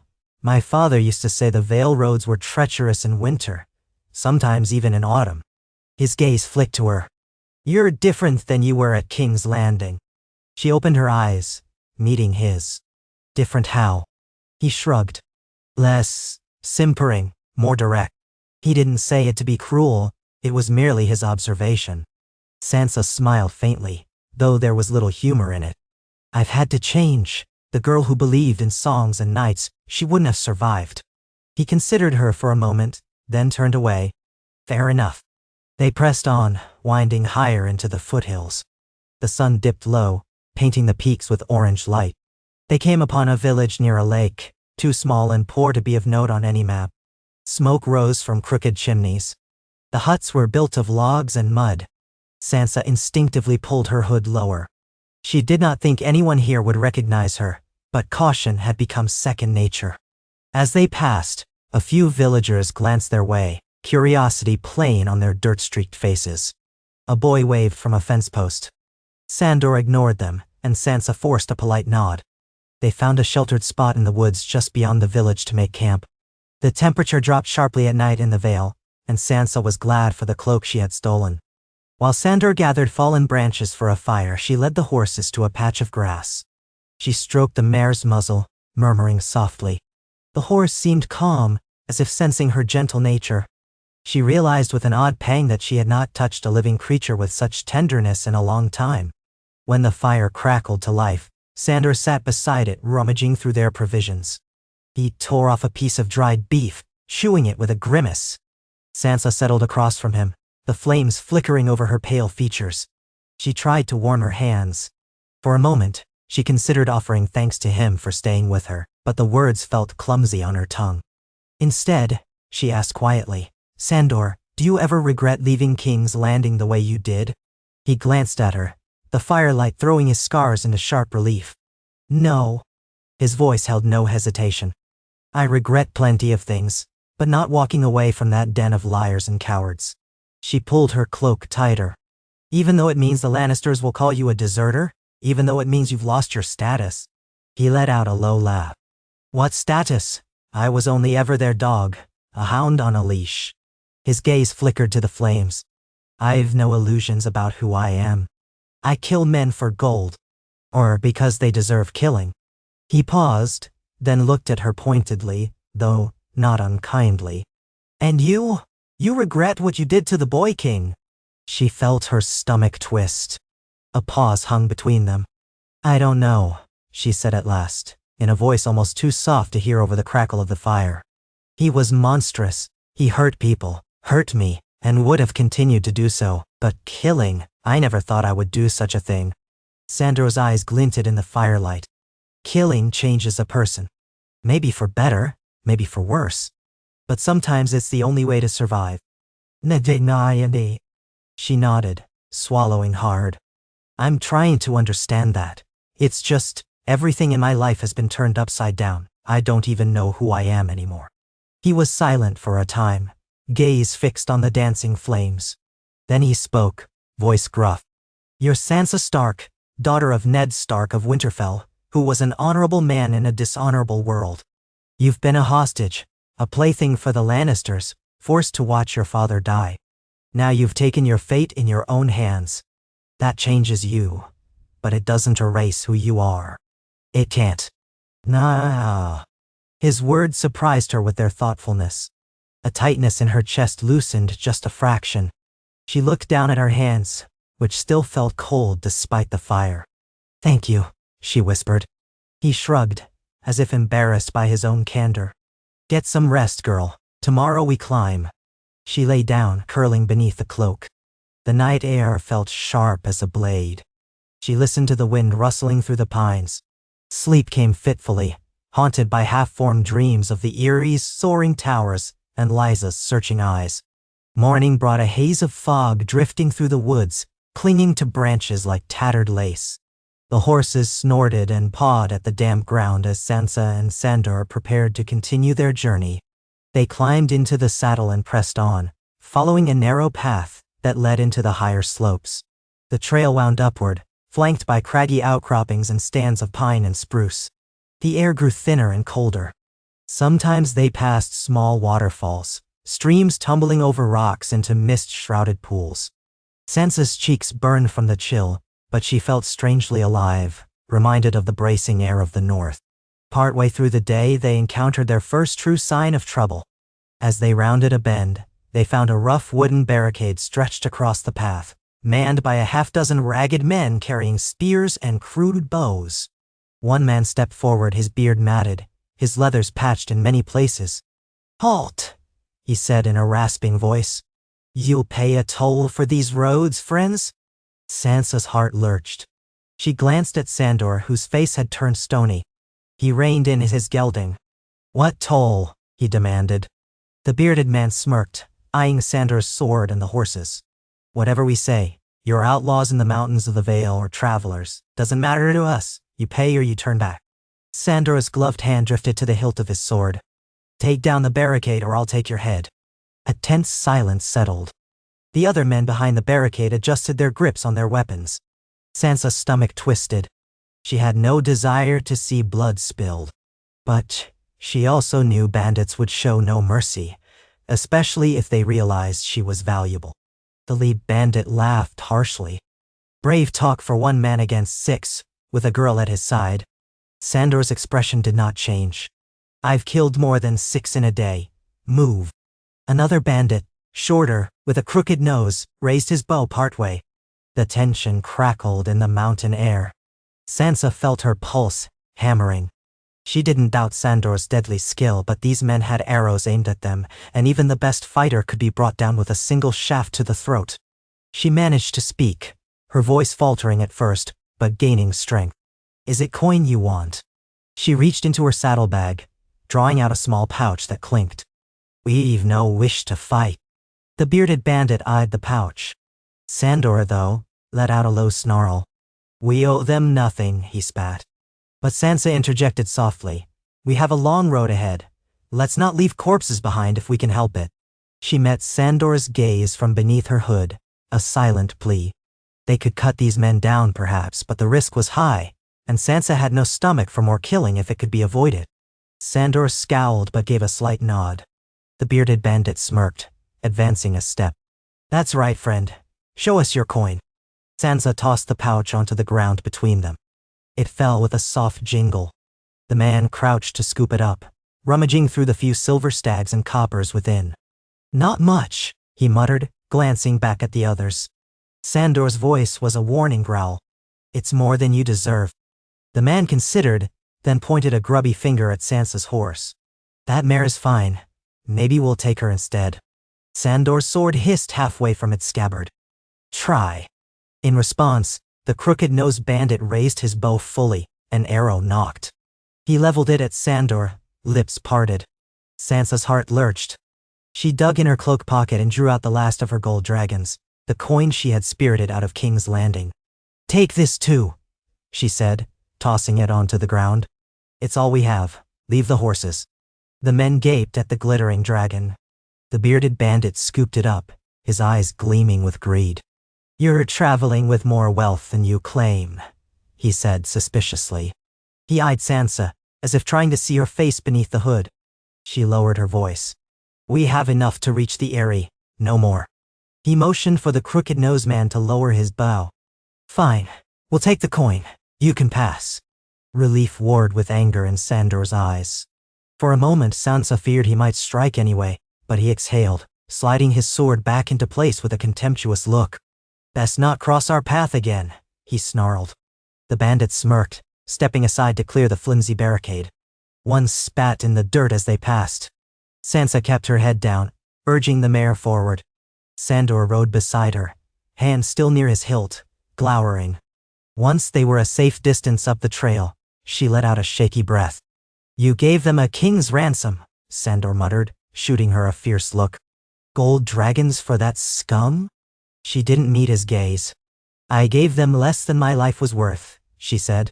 Or yours. I didn't want bloodshed. And she was too conscious of the guilt already weighing on her from Joffrey. She couldn't bear another death on her account if it could be avoided. He grunted. You're too soft. Soft. Sansa mulled over that word. I've done enough killing, she whispered. The memory of Joffrey's final spasms flickered in her mind. Sandor did not reply, and they rode on in a tense silence. They camped that night near a rocky overhang that offered some shelter from the wind.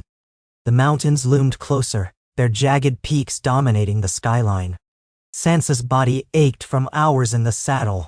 She knew they would soon reach the Gates of the Moon, the castle at the base of the Eyrie. From there, a steep mountain trail led to the Arryn's seat of power. She wondered if her aunt would recognize her, if she would be welcomed, or if everything she had heard about Lysa's unstable moods would prove true.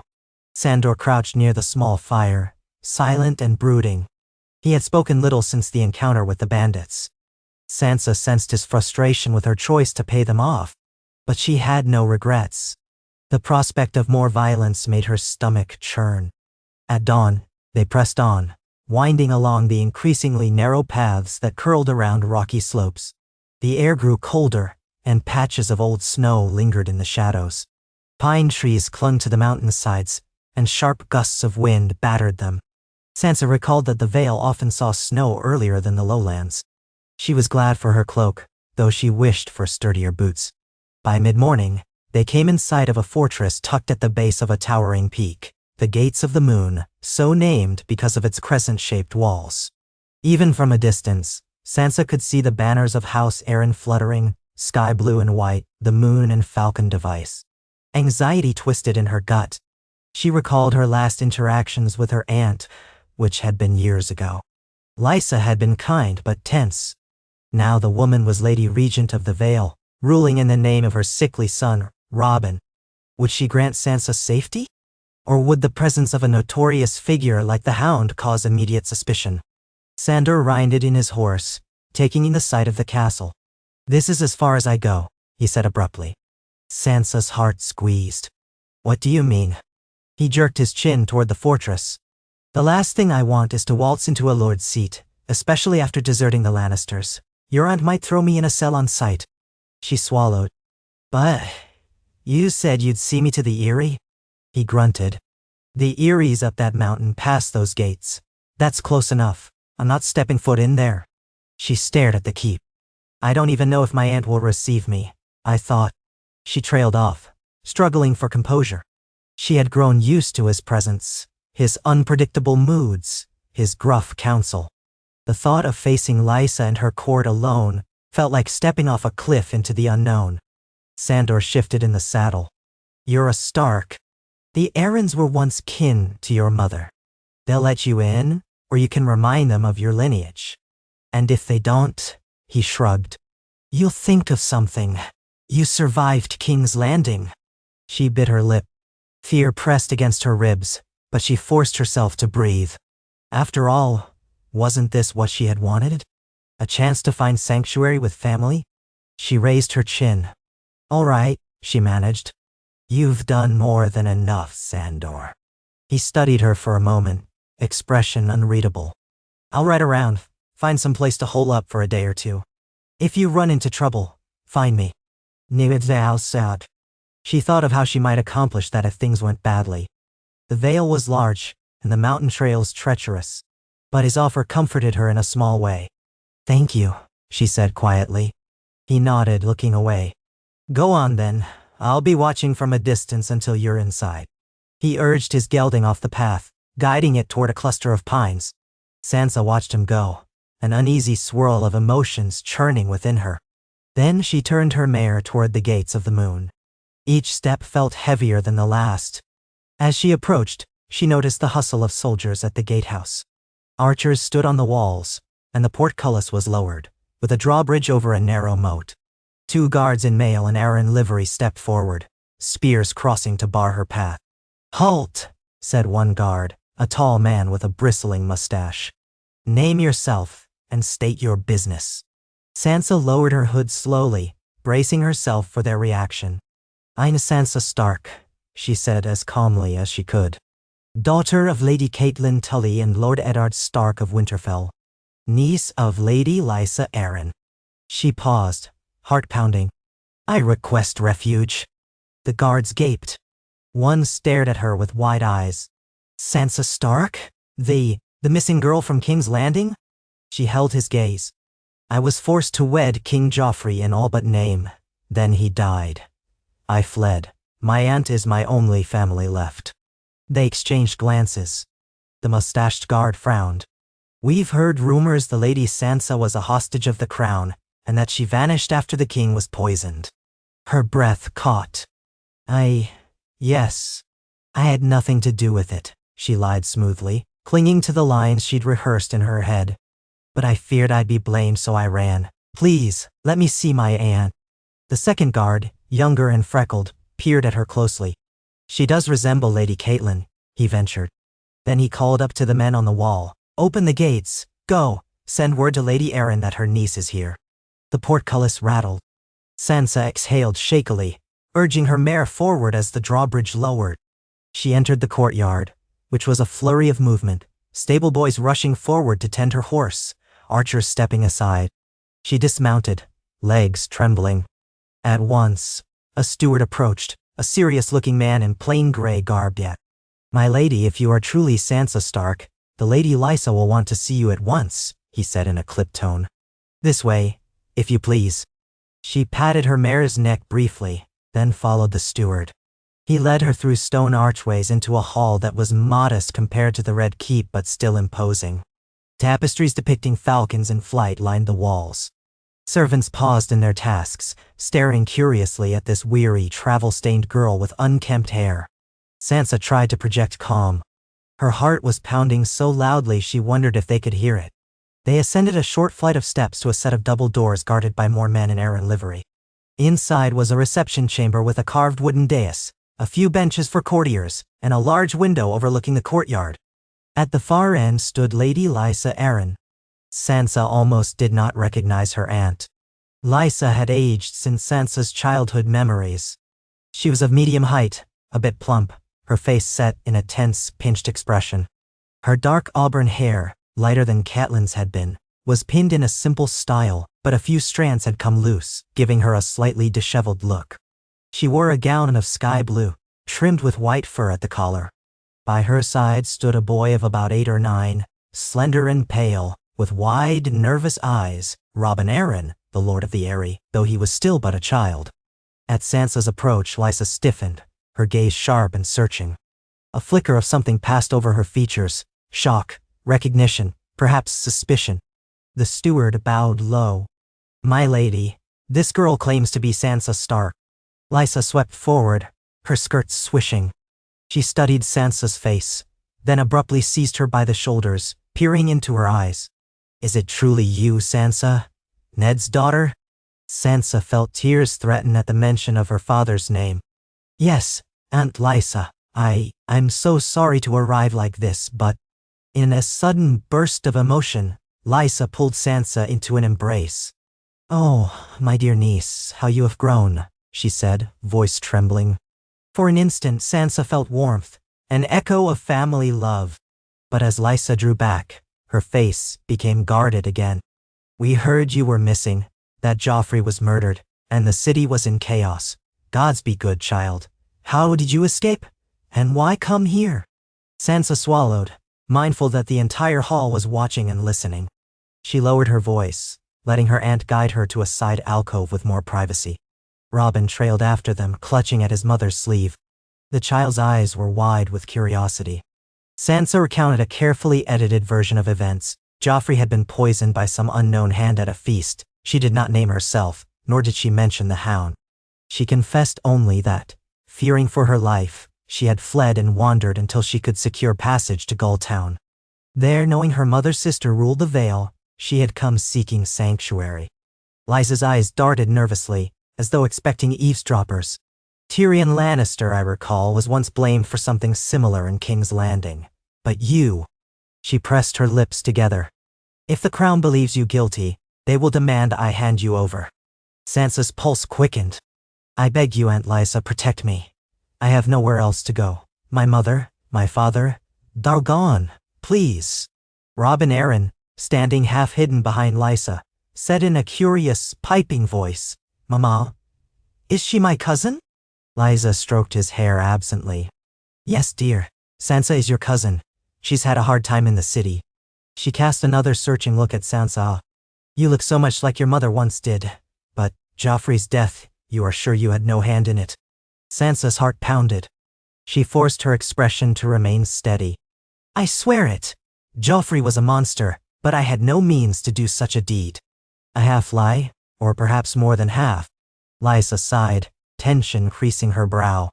"Very well. You're safe here, at least for the moment. I cannot simply announce to the Vale that you reside here. Not if the Iron Throne might send demands and armies.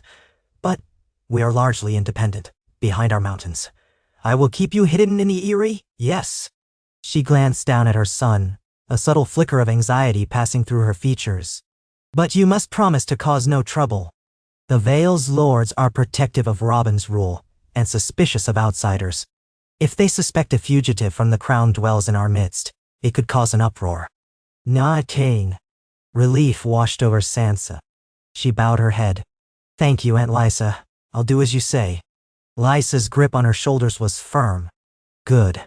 Then rest. We'll make arrangements for you to travel up the mountain to the Eyrie tomorrow. You'll stay in rooms near mine, away from prying eyes."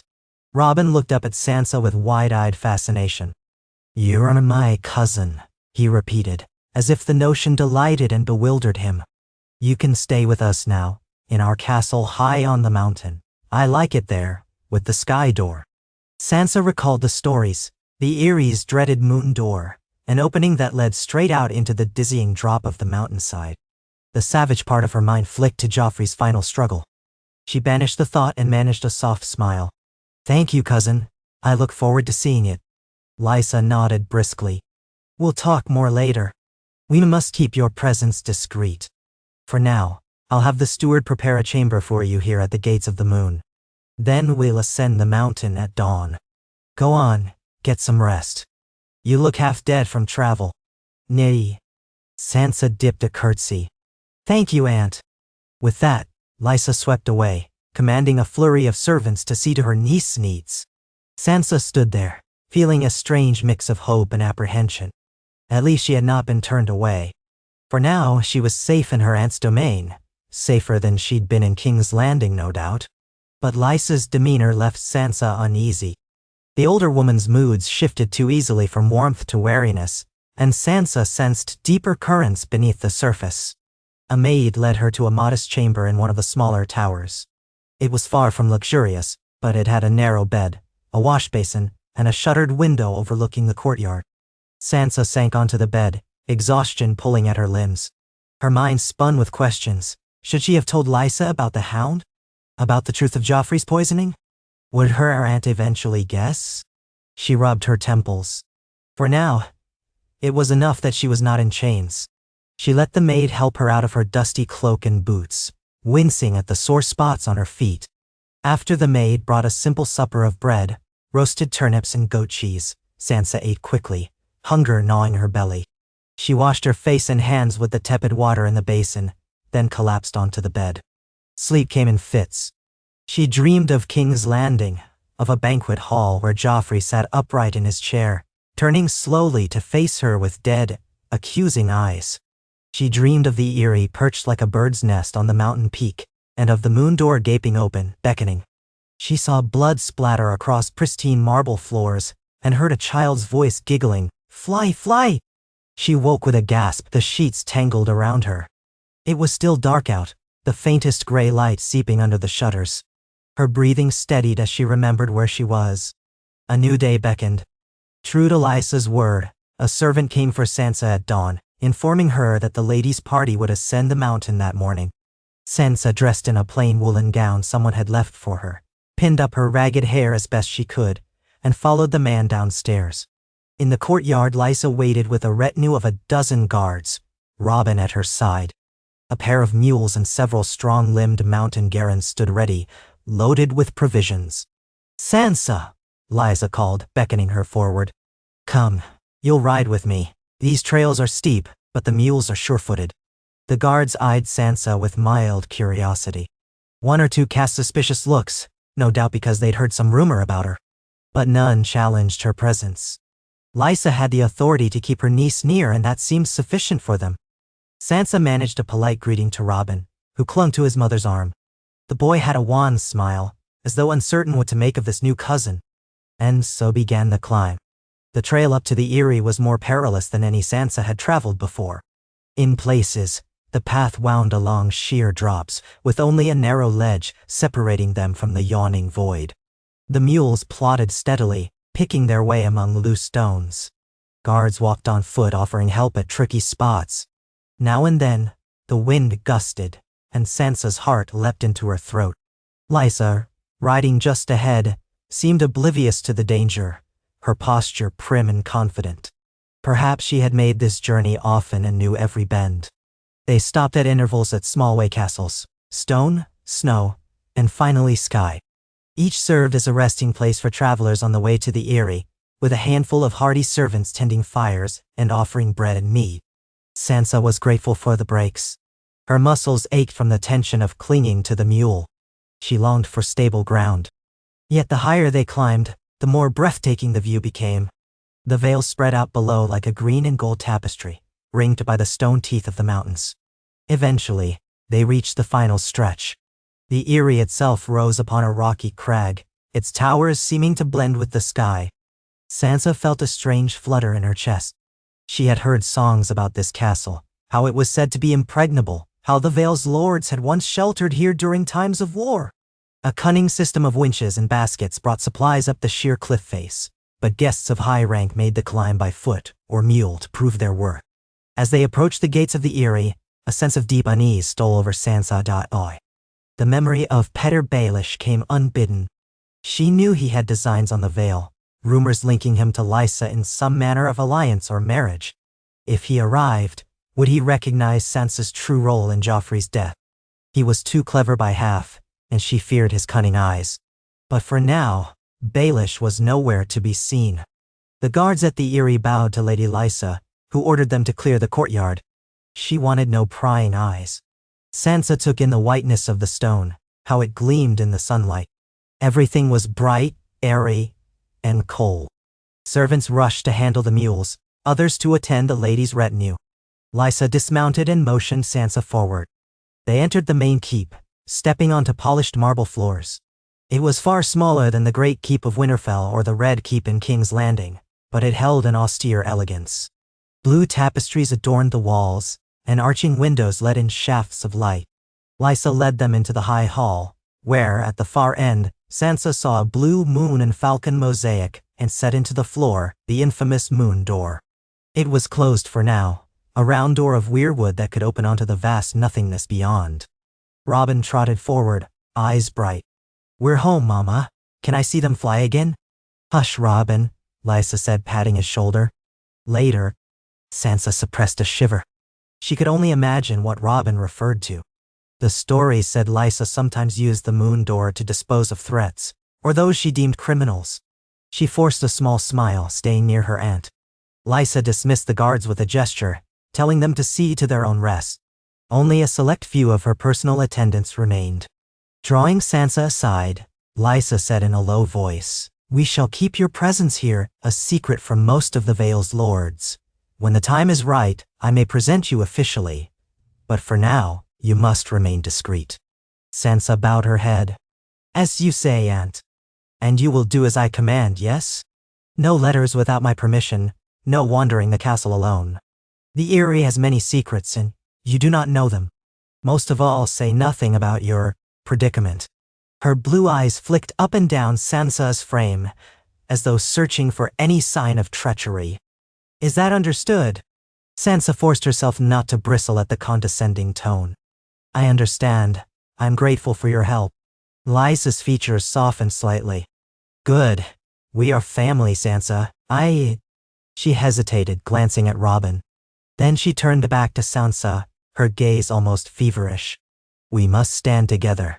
All that matters is protecting our own." Sansa nodded carefully. "Yes, Aunt Lysa." With that, Lysa instructed a servant to show Sansa to a guest suite near the eastern tower. It was a small set of chambers, one bedroom, a tiny solar, and a window overlooking the Vale's dizzying drop. But the furnishings were richer than those at the Gates of the Moon. Soft rugs of Myrish weave, a feather bed, a table inlaid with mother-of-pearl. Sansa ran a hand over the windowsill, feeling the cold stone beneath her palm. The view was both magnificent and terrifying. She found a small trunk of clothes, presumably left by Lysa's command, simple dresses in shades of pale blue and white, matching the Vale's colors. She had the sense of being dressed like a doll for display. But at least it was better than the dusty rags she had worn on the road. That evening, a maid brought her supper on a tray, venison stew, fresh bread, and a flagon of watered wine. The maid's eyes were curious, but she said nothing beyond a polite "my lady." Sansa ate alone. Feeling the echo of isolation, she missed the hound's gruff presence. She even missed the rowdy noise of the merchant ship. Here, everything was hushed and tense. Days passed in a strange routine. Lysa visited occasionally, speaking in hushed tones about the Vale's politics and how certain lords would resent Sansa's presence if they learned she was a fugitive. Robin drifted in and out, sometimes excitedly showing Sansa his collection of carved falcons, or demanding she play a board game with him. She obliged, sensing the child's fragile health and needy temperament. He had coughing fits now and then, which Lysa fussed over with a near-hysterical fervor. And always, Sansa felt the weight of the Erie's isolation pressing on her. The sky was so vast, the drop so sheer, the halls so silent. She found herself walking carefully, conscious of every step. She was not a prisoner exactly. She could move about the keep, so long as she avoided the main halls where visiting lords might gather. But she felt no freer here than she had in King's Landing. Whenever she asked her aunt about her future, Lysa would deflect, saying only that they must keep Sansa's presence hidden until the time was right. Right for what? Sansa asked once, frustrated. Lysa's lips pursed. For all the realm to see that the Starks still have allies in the Vale, perhaps. Or until the Lannisters lose their grip on the throne. Patience, child. It soon became clear that Lysa's patience was limited. Her moods swung unpredictably. One day she was all smiles and maternal affection. The next she was suspicious, snapping at Sansa for perceived slights. The slightest mention of King's Landing brought fury to her eyes. Sansa was reminded of the rumors that Lysa resented Catelyn for some old romantic rivalry over Peter Baelish. She tried not to provoke her aunt, trying to remain unobtrusive and grateful. But a sense of dread built within her, as though the Aeries' lofty towers concealed a deeper pit of danger. She longed to send word to Sandor, to let him know she was at least still alive and safe. But she had no idea where he might be, and Lysa forbade her from sending any ravens without permission. Sometimes she went to the courtyard and gazed down at the Vale below, imagining him camped somewhere near the Gates of the Moon, or perhaps already gone. She recalled how he had said he would wait a day or two. That time had surely passed. He might be off somewhere else, free from the constraints of this cold, silent castle. One afternoon, as she paced the corridor outside her rooms, she heard raised voices echoing from a nearby solar. She recognized Lysa's furious tone. Uncertain, Sansa crept closer. Through the half-open door, she glimpsed her aunt and one of her guards in heated conversation. "Told you, no outsiders are to approach the castle without my leave." Lysa was hissing. "Who dares intrude?" The guard's voice was low and tense. "A man with a burned face, my lady. Rode up to the Gates of the Moon. Demanded entry. Said he wished to speak with you. About your niece." "That was..." Sansa's heart lurched. The hound had come. She dared not reveal herself, so she listened, pulse pounding. Lysa's voice was cold. "And what did you tell him?" "That you were not receiving visitors. He was told to depart." "Good," Lysa snapped. "We need no vile mercenary sniffing around. If he returns, turn him away again, or kill him if he persists. Is that clear?" The guard hesitated. "Yes, my lady." Sansa drew back, pressing herself against the wall, her heart racing. Sandor had tried to come for her, or at least to check on her. But Lysa would have him turned away or killed. A swirl of dismay and relief flooded her. Part of her wished she could speak to him, explain that she was safe, and yet she feared to bring him here with Lysa in her unpredictable moods. She recalled the bandits on the mountain road and how Sandor might not take kindly to being refused. She prayed he had sense enough not to start a fight. She retreated to her rooms, mind spinning. If Lysa would go so far as to threaten death upon someone who merely asked after Sansa, what would she do if she learned the truth about Joffrey's poisoning? Or if she suspected Sansa of plotting anything at the Eyrie? The days crawled by. Sansa fell into a kind of uneasy limbo, waiting for something to happen. She passed the time sewing in her solar, playing with Robin when he insisted, or taking careful walks around the courtyard. She tried to glean information from servants, whether the Vale had any word from King's Landing, or if the Lannisters were searching for her. The servants knew little. They spoke of the wars ravaging the Riverlands, of rumors that King Tommen had been crowned in the capital with Tywin Lannister as regent, of Margaery Tyrell, rumored to be the next queen. If so, then the realm might settle under Lannister-Tyrell rule, or so they said. Sansa felt a pang of sorrow for Margaery, if she was truly to wed Tommen. The Tyrell girl had once seemed kind, but she was playing a dangerous game indeed. One late afternoon, as Sansa bent over an embroidery hoop, a practice she had once found comforting, her door burst open without warning. Startled, she looked up to see Lysa sweeping in, her face pale and her eyes wild. Sansa instinctively stood. "Aunt," she said, alarmed. Lysa glanced around the room, then slammed the door shut. Your presence here has become known to certain lords," she hissed. "Questions are being asked. Word has reached me that Petyr Baelish himself is returning to the Vale, eager to wed me. If he learns you're here, he might see an opportunity to gain advantage. And that burned man is skulking about the mountains, causing trouble for my men." Sansa's chest tightened. "I'm sorry. I didn't invite him. I didn't ask him to come here." "Nay." Lysa's mouth twisted. "Nonetheless, he came, and I cannot have him raising suspicion. Nor can I have you discovered before I decide how best to use you. You will remain in your chamber until Petyr arrives. Understood? I will deal with this matter." She took a step closer, her voice trembling with pent-up emotion. "Do not cross me, Sansa. I've sacrificed too much to see the Vale remain safe." Sansa's instincts screamed that Lysa was teetering on the edge of madness. She forced her voice to be steady. "I understand, Aunt." Lysa reached out abruptly, seizing Sansa's wrist in a painfully tight grip. "Do you?" she demanded, eyes shining. "You think I'm a fool?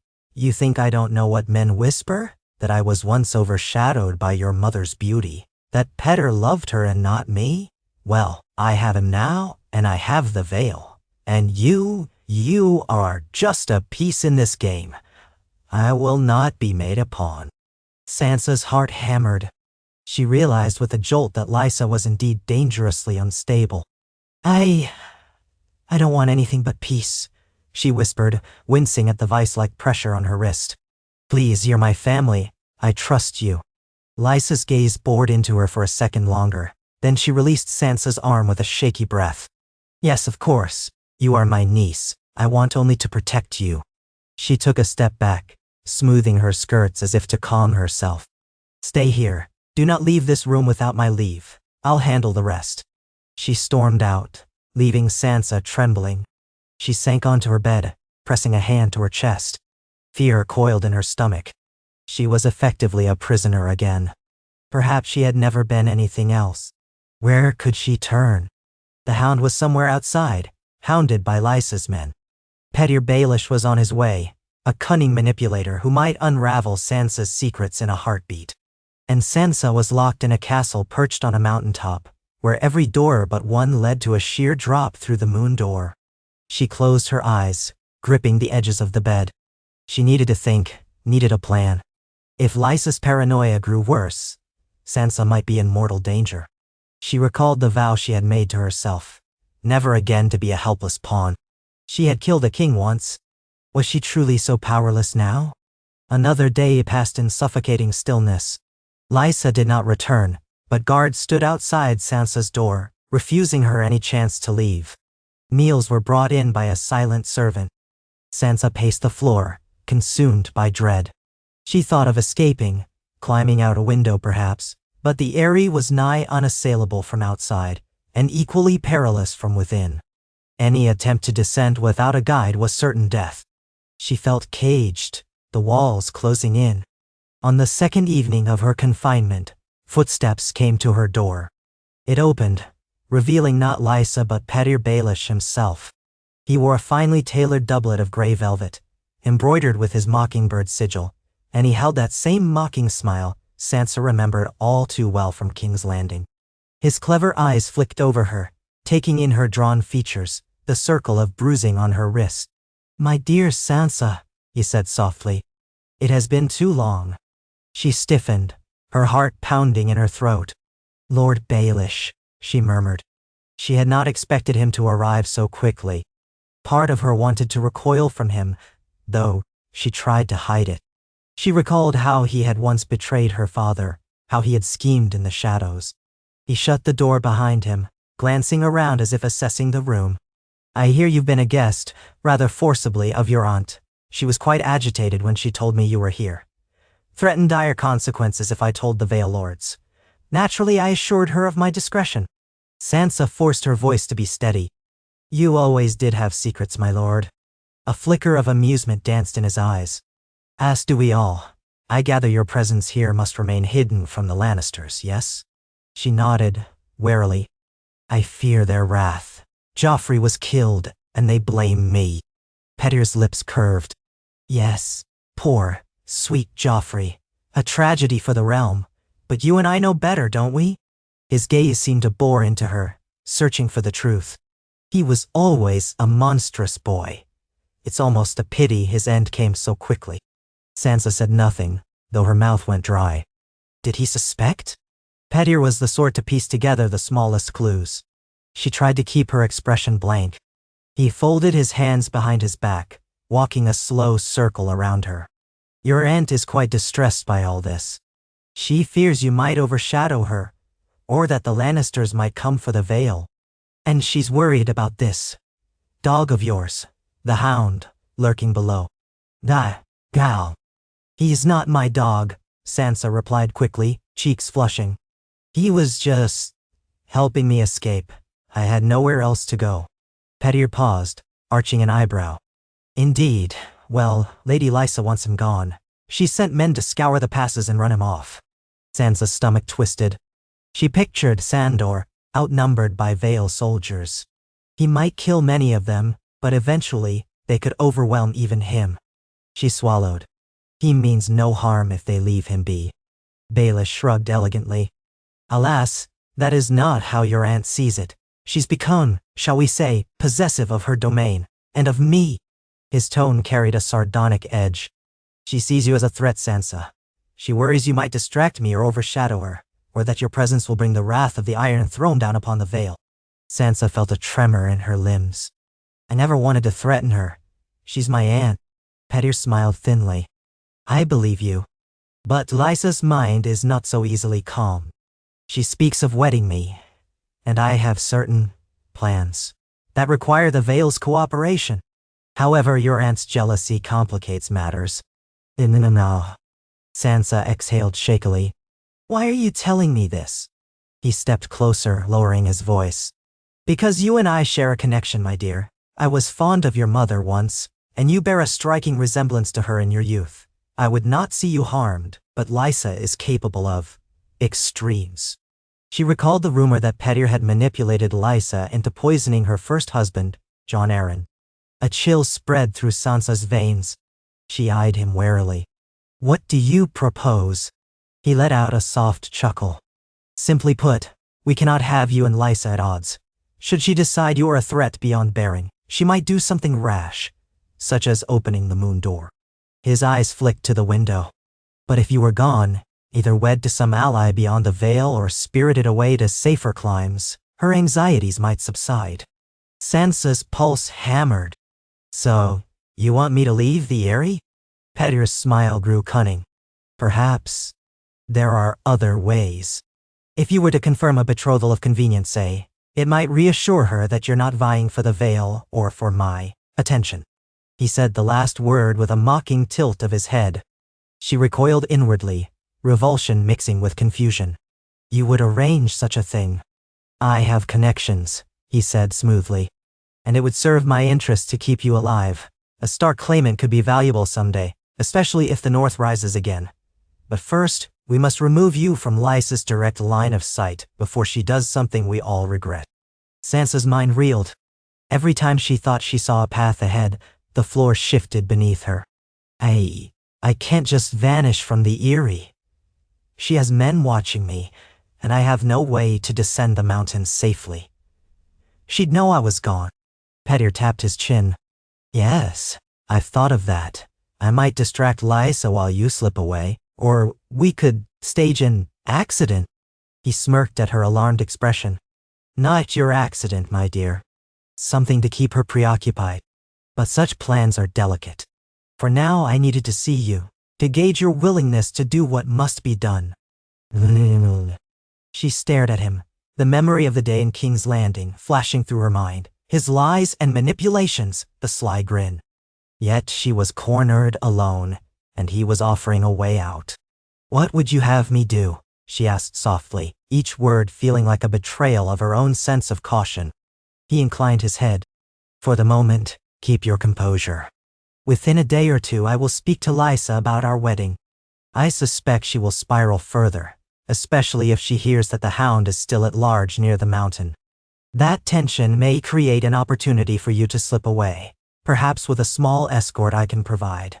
Men loyal to me rather than the Vale. They can take you down to the Gates of the Moon where, well, from there we can decide your route. Bravos, perhaps, or the Riverlands if you wish to search for any surviving family."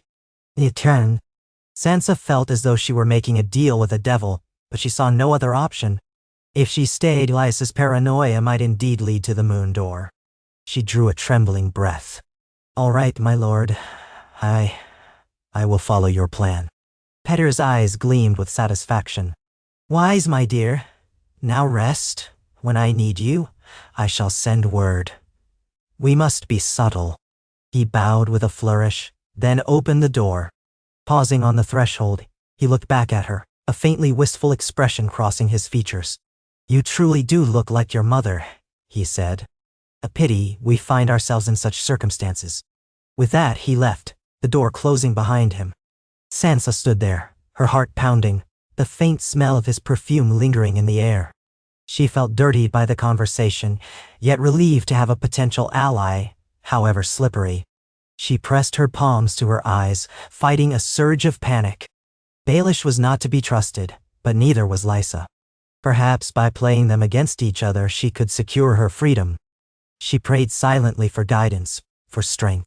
Once she might have prayed for a gallant knight to rescue her, but now she knew that rescue, if it came, must come from her own wits. She had seen too much betrayal to believe in simple stories. The only question was whether she had the cunning to match Petyr Baelish, or the composure to placate Lysa's wrath until the right moment. Night came slowly, the sky dimming to a rich purple beyond the Eyrie's windows. Sansa lay in her bed, still clothed, too uneasy to sleep. She wondered if Sandor was alive out there in the mountains, prowling around the base of the Vale, cursing her name for the trouble she'd inadvertently brought him. She wondered if Tyrion Lannister was facing his own trials in the capital, or if the Tyrells had consolidated their hold. And she wondered if, somewhere far away, one of her siblings still lived. Someone who might remember the girl she had been before she learned to kill. She drifted in and out of restless dozing, half expecting Lysa or Petyr to barge in again. But the night passed without incident. In the morning, her meal arrived as usual, accompanied by a curt message from Lysa that she was to remain confined for her own safety. The day wore on in tedious isolation. Sansa tried to read an old book of knightly tales she found in the Solar, but the words brought her little comfort. The following evening, chaos erupted. A commotion in the corridors jolted Sansa from her uneasy reverie. She heard shouts, guards bellowing, servants shrieking. She pressed her ear to the door. Frantic footsteps raced past. Then the door flew open. A guard she recognized as Gerald, one of Lysa's most loyal men, stumbled in. Blood streaked his arm. "My lady," he panted, eyes wild. "You must come with me, quickly." "What's happening?" Sansa asked, alarmed. Gerald grabbed her arm. "Your aunt? She's in the High Hall, at the moon door. Lord Baelish is there. And your dog, the burned man, He's forced his way in. No. Sansa's world tilted. Sandor is here? No time. Gerald barked. He pulled her into the corridor, ignoring her gasp. She ran, her heart pounding, struggling to keep up. The corridors were in uproar.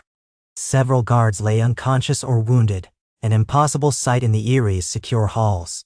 Servants cowered in doorways. Distantly, Sansa heard Robin screaming. They burst into the high hall. Torches flickered wildly, casting long shadows on the marble floor.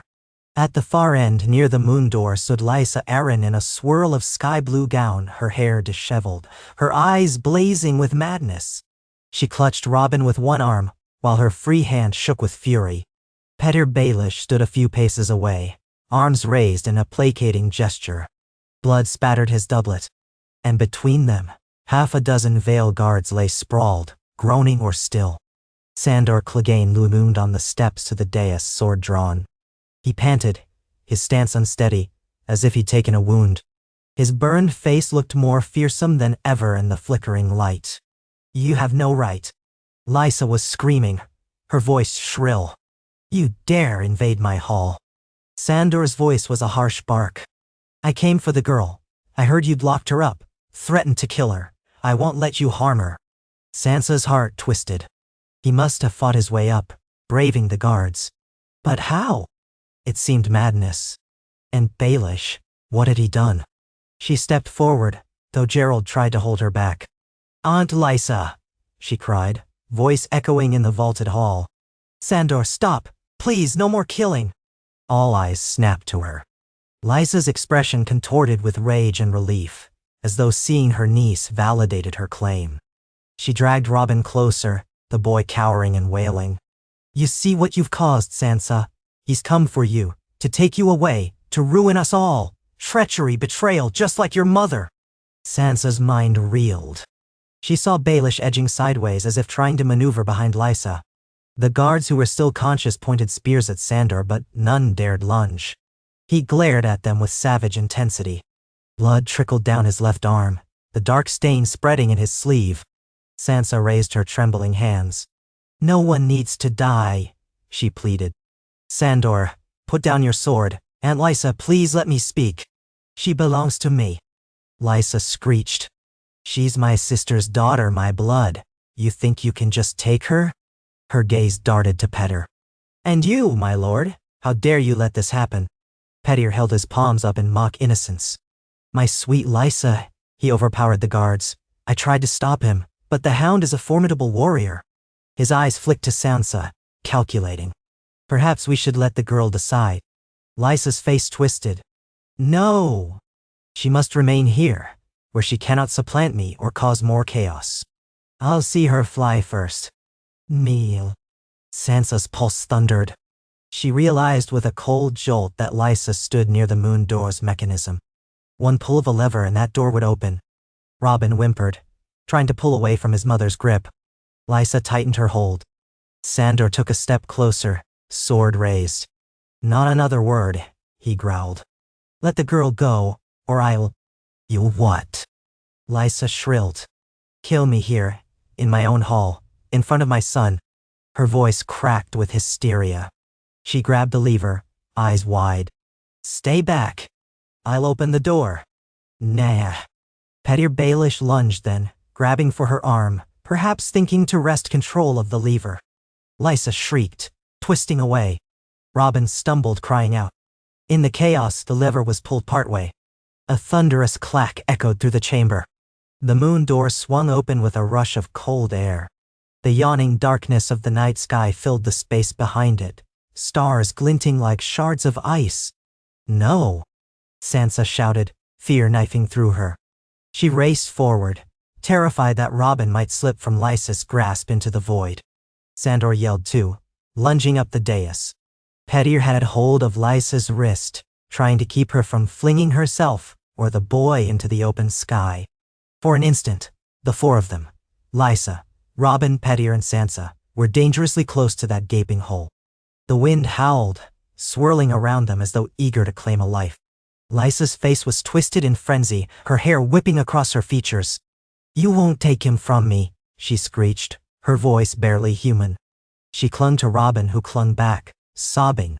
Sandor seized Sansa's arm, trying to pull her clear of the edge. Petyr gripped Lysa's hand and tried to pry her away from the lever.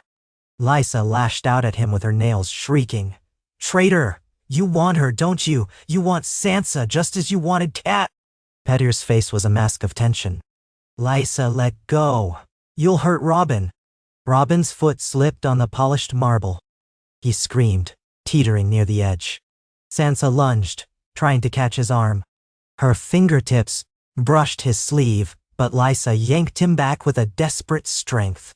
She lost her balance in the process, staggering near the open moon door. Petyr tried to steady her, but in that frenzied moment, she swiped at him again, shrieking in terror or rage. The momentum carried her too far. She wavered at the brink. Robin's weight pulled her sideways. For a heartbeat, time seemed to slow. Sansa saw the horror in Petyr's eyes as he realized he couldn't hold them both. Robin slipped from Lysa's grasp, collapsing onto the marble floor, but Lysa herself tottered, arms flailing. A shrill scream tore from her throat. Then, in a rush, she plummeted through the moon door into the night sky. For an instant, no one moved. The hall reverberated with her last scream. Wind whistled through the open door. Then Petyr lunged, slamming the lever to close it. The heavy mechanism groaned, sealing the circular portal. Lysa Arryn was gone. Robin lay on the floor, sobbing hysterically, reaching out for his mother. Sansa knelt beside him, gathering him close. "It's all right," she whispered, voice trembling. You're safe." But she could scarcely believe her own words. Lysa's final shriek still echoed in her ears. Petyr stood there, breathing hard. A trickle of blood from Lysa's scratches dotted his cheek. He stared at the closed moon door, expression blank. At last he turned to the handful of guards who remained conscious at the edges of the hall. "An accident," he said quietly. Lady Lysa lost her footing in the struggle with the intruder. His eyes shifted to Sandor, whose sword still dripped blood from the earlier fighting. "See that the hound is disarmed." "No, wait." He paused, reconsidering. "He came for the Lady Sansa. She can speak to his intentions." Petyr's cunning gaze flicked between them. Sansa cradled Robin, who clung to her, trembling. Her mind spun. Lysa was dead. The Vale was left without its Lady Regent. Robin was just a boy, hysterical and powerless. Petyr Baelish's ambitions had just found the perfect opening, unless Sansa intervened. She realized with a start that she might hold some sway here, if only she could keep her wits about her. Sandor approached cautiously, ignoring the guards' pointed spears. He looked at Sansa, concern flickering behind his scarred features. "Are you all right?" he rasped. She nodded shakily, though tears blurred her vision. "Yes, but Lysa, she fell." He exhaled, perhaps relieved that Sansa wasn't harmed. Then his gaze swept the hall. "We should leave. This place is no home for you." Petyr stepped in, raising a hand to still the guards. "Careful, my large friend. You've spilled enough blood tonight."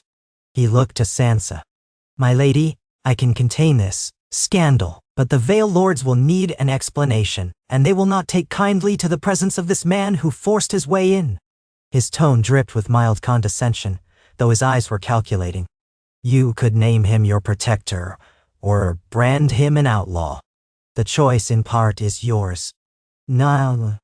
Sansa blinked, hardly believing she had any authority here. But with Lysa gone, Robin was the nominal lord of the Eyrie, and he was sobbing in her arms. The assembled guards stared at her, uncertain. She felt the weight of their expectations. If she named Sandor a villain, they might kill or imprison him. If she vouched for him, how would that help her now? She found her voice, thin but clear. "He's not an outlaw. He saved me from King's Landing and came to protect me." She looked Petyr in the eye. "You know that's true." Petyr's lips curved. "As you say, my lady." He turned to the guards. "Summon the maester to see to the boy, and to tend to the hound's wounds." He paused, glancing at Sansa. "And you, my dear, have had a shock. You should rest." Sansa bowed her head, though her mind was spinning with the ramifications of Lysa's death. She could guess that Petyr had intended something like this all along, though perhaps not so dramatically. He had wanted to marry Lysa only to seize power in the Vale. Now that she was gone, he would likely claim regency over young Robin. The hall bustled with motion. A guard hurried forward to lift Robin, who clung to Sansa's hand until the last moment. Pettier guided Sansa aside, lowering his voice. It seems events have resolved matters more swiftly than anticipated. I will take charge of the Vale on Robin's behalf. You and the Hound may remain here if you wish, or depart if that is your choice. But it would be wise to keep a low profile until I've soothed the Vale Lords. Sansa looked to Sandor, who glowered, sword still in hand, though a guard approached with caution. He's wounded, she said. He needs care. I owe him my life. Pettier bowed slightly. Then he shall have it, though I suggest we lock away that sword for the time being, he added, wryly eyeing the battered corpses on the floor. Sandor huffed but allowed a trembling steward to gingerly remove the weapon. Sansa reached for his good arm, steadying him. He let her guide him, his breath ragged. She felt the tension in his muscles, coiled like a spring. If they had not arrived in time or if Lysa had done something rash. She shook off the thought. Lysa was gone, lost in the night sky. The boy lord was in Pettier's grasp. And Sansa? She was free of Lysa's threat, but now entangled in Petyr Baelish's designs. Still, it was better than the Moondor or the Red Keep's headsman. She told herself that. Yet the emptiness in her chest was profound. She led Sandor out of the high hall, flanked by guards and servants who cast uneasy glances their way. Blood spattered the marble behind them where the bodies of Lysa's men lay.